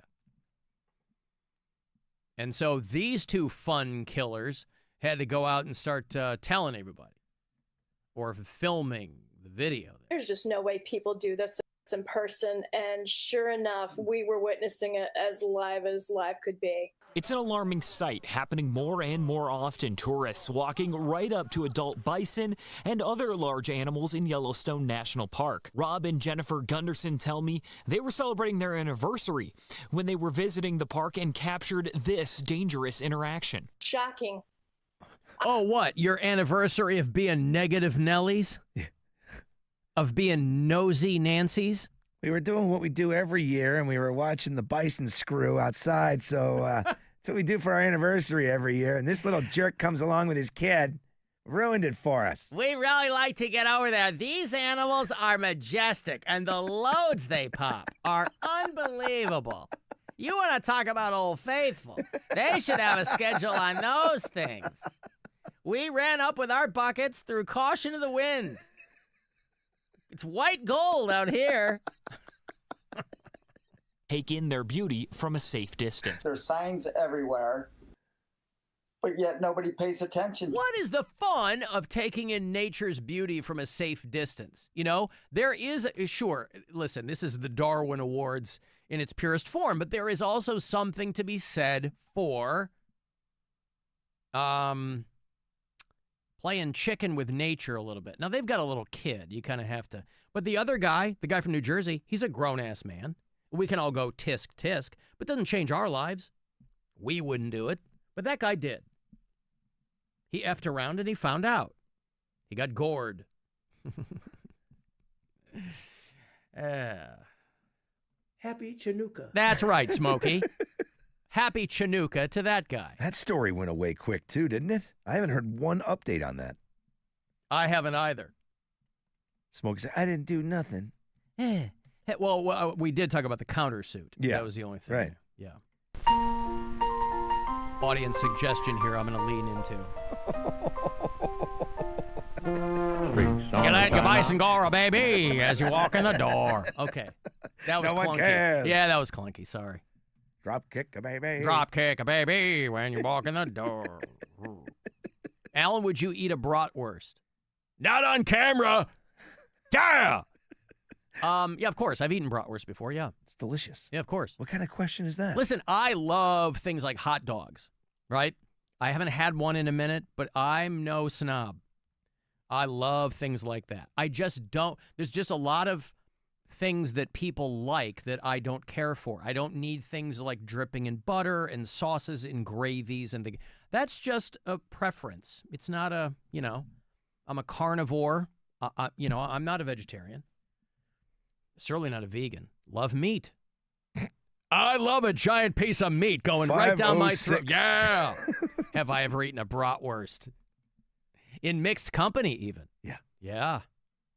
You don't even have to Photoshop that picture and post it. I'll deep throat a brat like there's no tomorrow.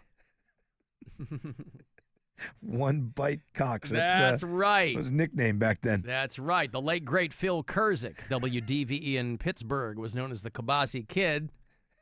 And upon his untimely demise, I took it for myself. And there's nothing wrong with that. But listen, yeah, people, you get a brat on the grill, and then even better when you take it off the grill. Because, boy, when you try to eat it when it's on the grill, you burn your lips. Boy, I learned that the hard. Nope. I'd rather sneak up on a bison than do that again. Let those things plump up with some beer and some onions, then throw them on the grill. Okay. That's the jam. Oh, that's the jam. A little bit of yellow mustard. Yes. Now I want one. But I do like, if you go to Google, is bratwurst healthy? No. But again, these are the questions people are asking. So you understand where I'm coming from. Somebody typed in, is bratwurst healthy? It's an encased processed meat. Is that healthy for me? It sure is. The answer is compared to what? Denise. Is it healthy? Compared to what? Yeah. What if it's veal? Is the veal brat better than a pork brat?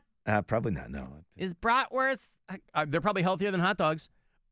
Relatively speaking, bratwurst are probably because hot dogs, back in the day, the joke was whatever's on the floor of the processing plant, was getting put into the hot dogs. But they're not as bad as they used to be, really. Hot dogs now are mostly meat, whereas back in the day, there was a lot of filler. For a long time, that's how they would advertise them. No filler. And that meant not as many mouse a-holes in our hot dogs, right? Not as many fly turds and wings in our wieners as in the leading brand, Mouse a-holes in my hot dog. Yeah. I mean, I used to eat Hebes when I was Hebrew Nationals. I love those hot dogs, boy. Those are delicious. They're kosher, but they're so good. Yeah, I'm a Nathan's man. Nathan's are good. I mean, we grew up with Vienna beef, but that's just because it was a local, thing. But, Hebrew National, those are tasty. What are the ones they have at the ballpark? Because those are good, too. Sugardale dogs. Yeah. Sugardale dog night. Those are very good. Yeah, they're great. Now I want a hot dog. Uh-huh. Same. I can't eat anything. Once I get down to the Town Tavern in Uniontown tonight, I'm going to see what kind of wieners they've got on the menu. I'm going to walk in and ask. What phallically shaped items do you have on the menu this evening, sir?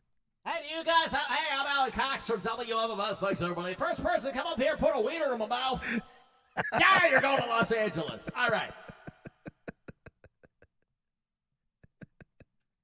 Let me rephrase. Again. Alan, when you eat a brat, do you start it in the middle? Yes, I do. Eat it sideways. Eat it like corn on the cob. Just a big circle. Big Chuck was a kielbasi kid. You might be surprised to know this. Every media market has their own kielbasi kid. As far as the Midwest goes, Pittsburgh had Phil Kurzik. Cleveland had Big Chuck. And I'm sure there's people in Erie and Buffalo who are locally known as the kielbasi kid. The irony being, of course, they couldn't be further in age from a kid. But what are you going to do? Hey! Ladies and gentlemen, brand new one from a band called Kiss. It's called Mr. Speed. Guy's thinking about how fast he can pop off like a bison into a bucket. Lake Erie Crushers, they got Mr. Speed playing tonight. A night of Kiss. Because the Lake Erie Crushers, they got concerts now. We go to Crushers games occasionally. We'll usually go around the 4th of July. We do fireworks, a lot of fun out there in Avon, which is not far from us. My daughter loves them. They got a huge, play area for the kids, and they got, the inflatable slides. And Crushers game is a lot of fun. And if you're going tonight, Mr. Speed is part of that Lake Erie Crushers concert series. But I got a 4-pack of tickets for you for an upcoming game. You take your pick. Maybe coordinate it on a night where there's a band playing you want to see. LakeErieCrushers.com will help you. That's got their full schedule of concerts. But Mr. Speed tonight out there. But a 4-pack of tickets. You get my last 2 pair this week for an upcoming Crushers game. Good luck. Never a bad time at the ballpark in Northeast Ohio. Caller 10, these are yours. 216-578-1007 or 800-348-1007. Made it clear, but maybe you can't even see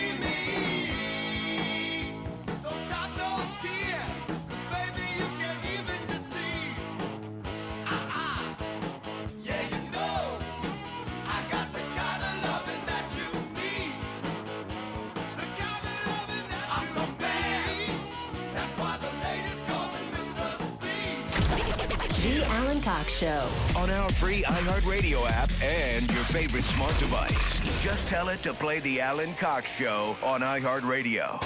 Our iHeartRadio Music Festival, presented by Capital One, is coming back to Las Vegas, September 19th and 20th. Streaming live only on Hulu. And you can be there for a weekend full of superstar performances. Playing live. The Offspring. You gotta keep them separated. That's okay, 'cause I got no self-esteem. Jelly Roll. I only talk to God when I need a favor. Sammy Hagar. Justice. John Fogerty and more. 15 artists, 2 nights, 1 stage. Never seen before collaborations. Once in a lifetime artist moments you'll have to see to believe. We love you, Las Vegas. Tickets are on sale now at AXS.com.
Call 1-800-ELK Ohio. Fire on scene of a wreck, right lane block, 90 West, West 44th Street. The crash on the 90 eastbound off-ramp to the Jennings Freeway 71 South ramp is clear. Shows any backup. An accident reported on Lakeshore Boulevard and East 264th Street. And a fender bender at State north of Snow. Jackie Roberts in the traffic center. This report is sponsored by Pantene. Do you have dry, brittle hair? Try the new Pantene Regenerative Oil Collection that works together to repair extreme damage, replenishes nutrients, and repairs weak inner hair bonds without the $90 price tag. Get the Extreme Damage Collection now at your local Walmart. Pantene. June is champion season, and Fox Sports Radio is where you come to talk about it. NBA Finals, OKC, and Indiana are going off. Tyrese Halliburton is here to stay. Stanley Cup Panthers and Oilers are bringing the heat. Can the Panthers make it back-to-back? MLB is getting straight spicy. Ohtani, he's better than Babe Ruth. To the ice, to the diamond. Get the takes, guests, and stay locked in. Search Fox Sports Radio and make it your next preset on the free iHeartRadio app. They say no man is an island, but at iHeart Cleveland, you sure get your chance to try. Hello? Anybody? Alan Cox. Where did everybody go? On 100.7 WMMS. I'm bored. I'm the chairman of the board. I'm a lengthy monologue. I'm living like a dog. I'm bored. Bore myself to sleep at night. I bore myself in broad daylight 'cause I'm bored. Just another slimy boy. Did you ever get into Iggy Pop? A little bit. Love Iggy Pop. Well, Iggy Pop there from 1979 off the New Values record. I think like everybody else, Lust for Life was my introduction, and then I jumped in on a bunch of stuff. I think he's good. I was never a huge fan, but definitely good. One James Osterman from Detroit, Michigan. I saw him the first time that Iggy and the Stooges reunited. They did it for, I was in New York doing my show from the VMAs, and they used to have like industry shows. And it was the year that Iggy and the Stooges reunited. They did it at the Roseland Ballroom. I posted a picture of it before.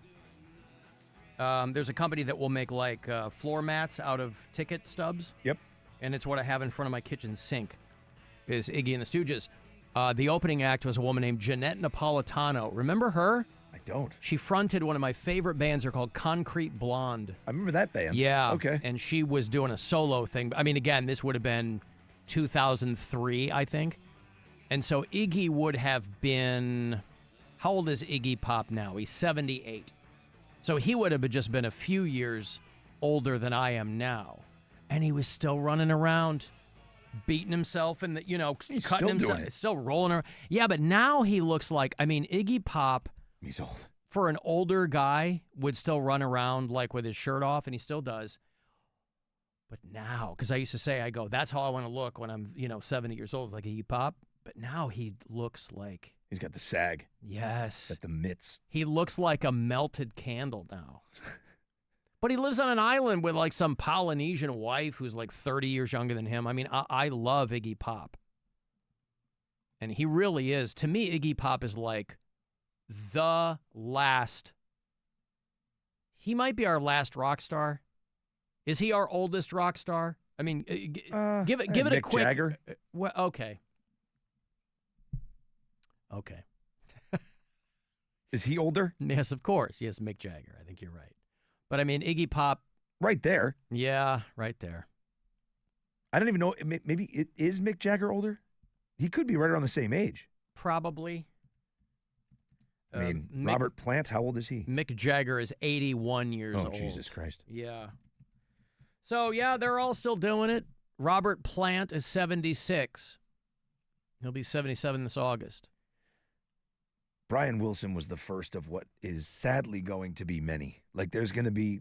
You think the dominoes start to fall? Just think once it starts, man, like, they're all in their 80s, 70s and 80s, man. Like, it's going to be a lot of tributes. Yeah. Well, yeah. And every generation, when we had these cross-generational conversations about rock stars, you go, okay, who is the next generation rock star? Who will millennials be mourning? Because every generation goes, well, it'll make them the way they used to.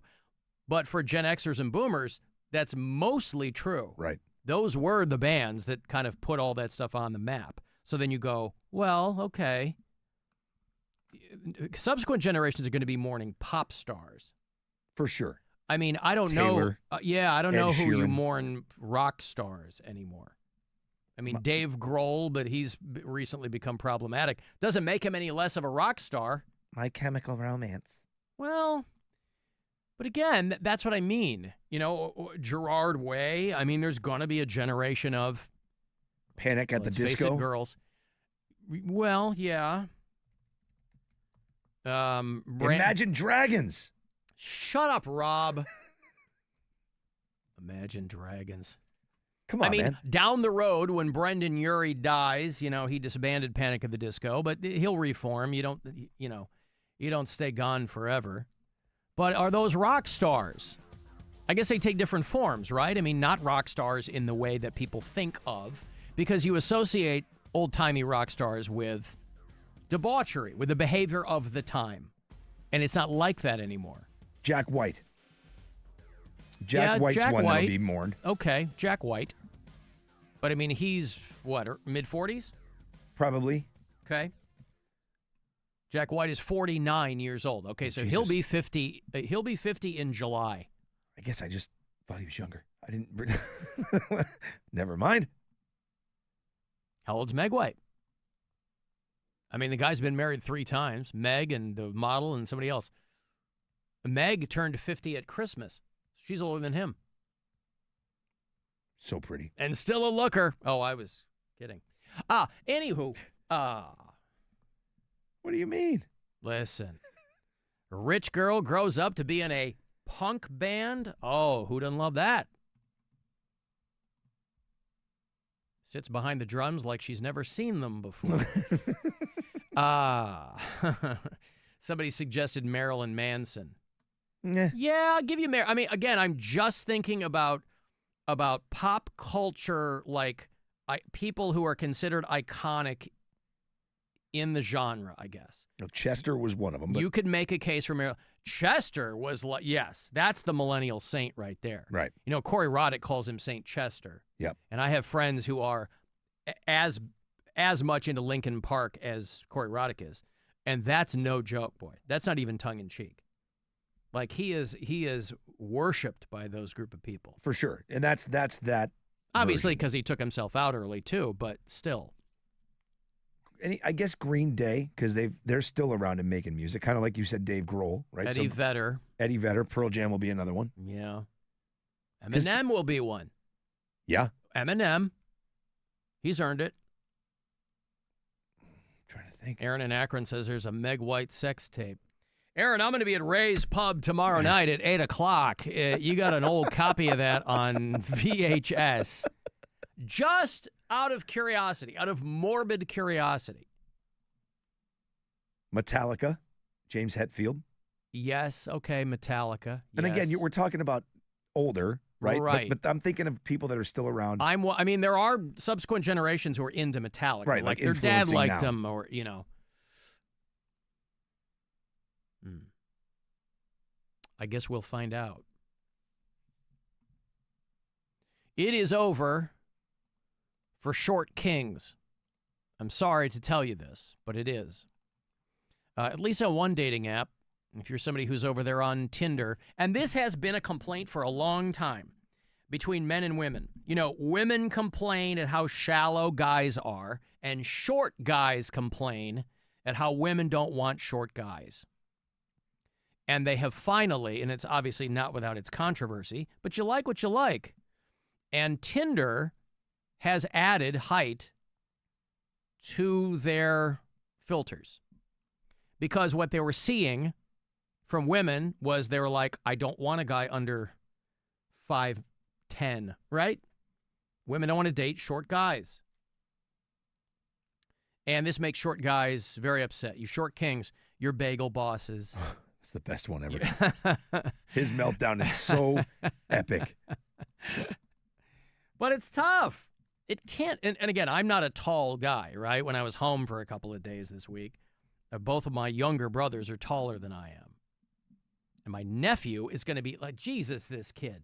He's like 15. You know, he's working on like a volleyball scholarship or something. I mean, this kid's, he's good. I think he's already like 6'3". Jesus. Yeah, he's tall and lanky. I told him, I go, every time you walk up, it looks like Slender Man. Hell of a kid, but tall and lanky and, you know. But I don't come from tall stock. You know, my dad was, you know, probably over 6 feet. My mom's tall for a woman. She's like 5'9". But. And what are you? I'm just shy of 6 feet. I'd love to be like 6'1", 6'2". That would be cool. I'm just shy of 6 feet. So I'm like 5'11". Who knows, Same. right? Yeah. But, so it's not short. I mean, there's guys walking around there like 5'5". And I'm like, oh, God, that would just blow. As open-minded as you want to be, it would just, and I was real short for a long time. I didn't hit a growth spurt until I was like well into high school. So who knows? That had no small amount to do with the fact that nobody was, you know, running to date me. Same here, man. I was a chode. I was as wide as I was tall Were you? until like Stocky until kid. I got to high school. Yeah, so, you know, these dating apps, the longer they're around, the more they have to try to innovate or at least customize their UX, as we say in the biz. And Tinder added a height filter. And, of course, it's making the short guys really upset. But short guys are always upset. They don't need, you know, they can deal with shorter mirrors, things like that. And so this is one of those things that they just noticed. They're like women by and large. And you can call it shallow. You can call it whatever you want. But the whole notion of these things is shallow. You don't know what their personality's like. You know what they tell you their personality is. Right. And if you see a guy and he's got a lot of guys, their personality is their hobby, right? They're holding a fish. They've got their dog, whatever. This is all well-tread ground for single people that are on these apps. And so they're like, we're not making height a hard filter. But what they do is they will screen out profiles of people that are under the user's height requirements. So if a girl goes, nobody under 6'1", it will filter them out. But can't you lie? Yeah, but what happens when people do that? Then they show up and they go, bro, you're wasting my time. But they're convinced their charming personality will make up for that 6 inches in height. And it probably might or should if you don't have a big chip on your shoulder. Yeah, there's plenty of people whose personalities, if you take the time to do it, you can overlook a lot. The irony is that, by and large, women are way more willing to put up with things than guys are. Oh, yeah. That's how I always outkicked my coverage. I could always talk. Yeah. That was the one thing that, like, got me women. Talking to them. Being able, yeah, like, I mean, look at me. I'm not setting the world on fire, homie. So I just, I was, I could mac. How's it going, baby? Hey, my name's Rob. How are you?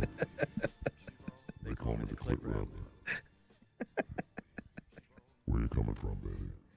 Oh, not far off. I can't even compete because your actual voice is quality. Mine's not. I gotta do this as a goof. How you doing there, baby? I'll talk like this for the rest of the show. How do you feel about a short king, baby? How about that? You might have seen me in videos like Bagel Boss. Maybe you've seen me screaming at a bagel shop to, Yeah, listen, I don't know. It wasn't the sound, it was the fact that I could just talk to You had a good rap. Yeah. You had rap. Yeah. And that's all gone now, man. Like, these dating apps have killed all that. Like, nobody meets that way anymore. Get it together, Yeah, baby.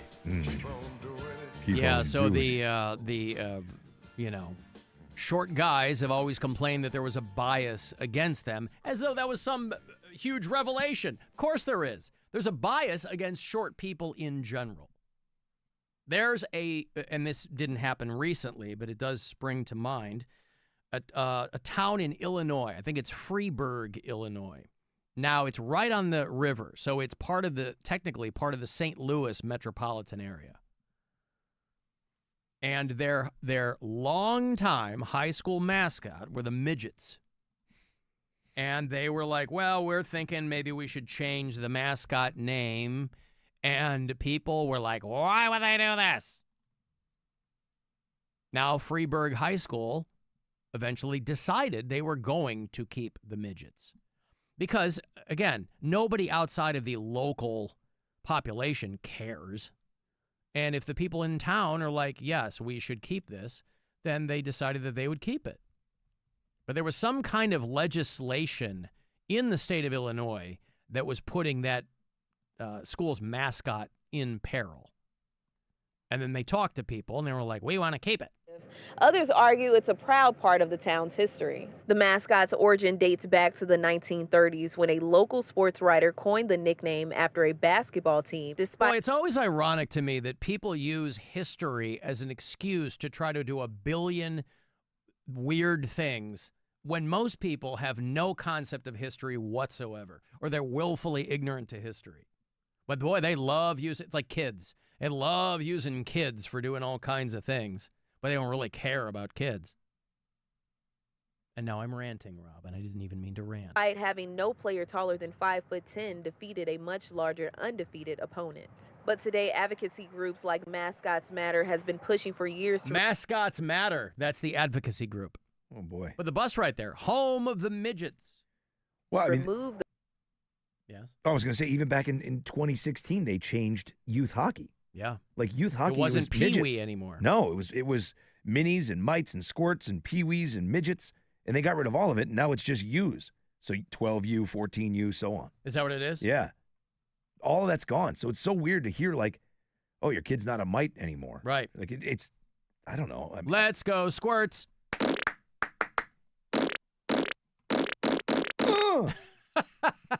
The mascot, arguing it is offensive to people with dwarfism. Many in Freeburg disagree. It's not meant to make fun of people. It's a tradition that's been going on since the 30s, and it wasn't meant to be disrespectful. The bill states that the school must remove all mascots, logos, and imagery related to the Anyway, name. Freeburg, Illinois ended up keeping the midgets. What's the mascot? Huh? The midgets? What's the mascot? What do you mean? What is there? You just said the mascot isn't meant to be offensive. What's Oh, well, here, it's like, did you see it? You mean, what does it look like? I can't see it, yeah. Oh, it's like a tiny dude with boxing gloves on. It's basically, they're like, it was born out of a smaller team. Oh, like Davy and Goliath? Is that what you're saying? Hey, Davy. Yeah, that's what it looks like. Right. I don't know why this midget has a mustache, but that's what and so anyway, Freeburg, Illinois ended up keeping the midgets as their mascot. But people love to, like, wrap themselves in the tradition blanket. Well, it's a tradition that's gone back to, okay, things change all the time. Who cares? The little people of America didn't care for that at all. So between the advocacy groups and the little people of America, or LaPoa, they wanted it changed. I got Randy Newman writing songs about him. Life ain't easy when you're a little person, man. No, that's You're getting true. it from all angles. That's true. I will say maybe one of the funniest things I've ever seen in my entire life, though, revolves around that. My buddy and I, when I was just home, talked about this. There was a little person that worked at a McDonald's, that old-style McDonald's. Remember they used to have, like, the bottom of the window was all brick, and then about 3 feet up off the ground started the glass and had the big M in the window? Mm-hmm. So this was that in a town called Chicopee, Massachusetts. And the little person was maintenance. So at night, it would look like Fantasia. Oh, yeah, like Because you Mickey wouldn't mopping, see him, and dancing you would with a just mop. see this mop just going across and then back and then back again. And it was, even explaining it still makes me laugh. It was one of the funniest things I've ever seen in my entire life.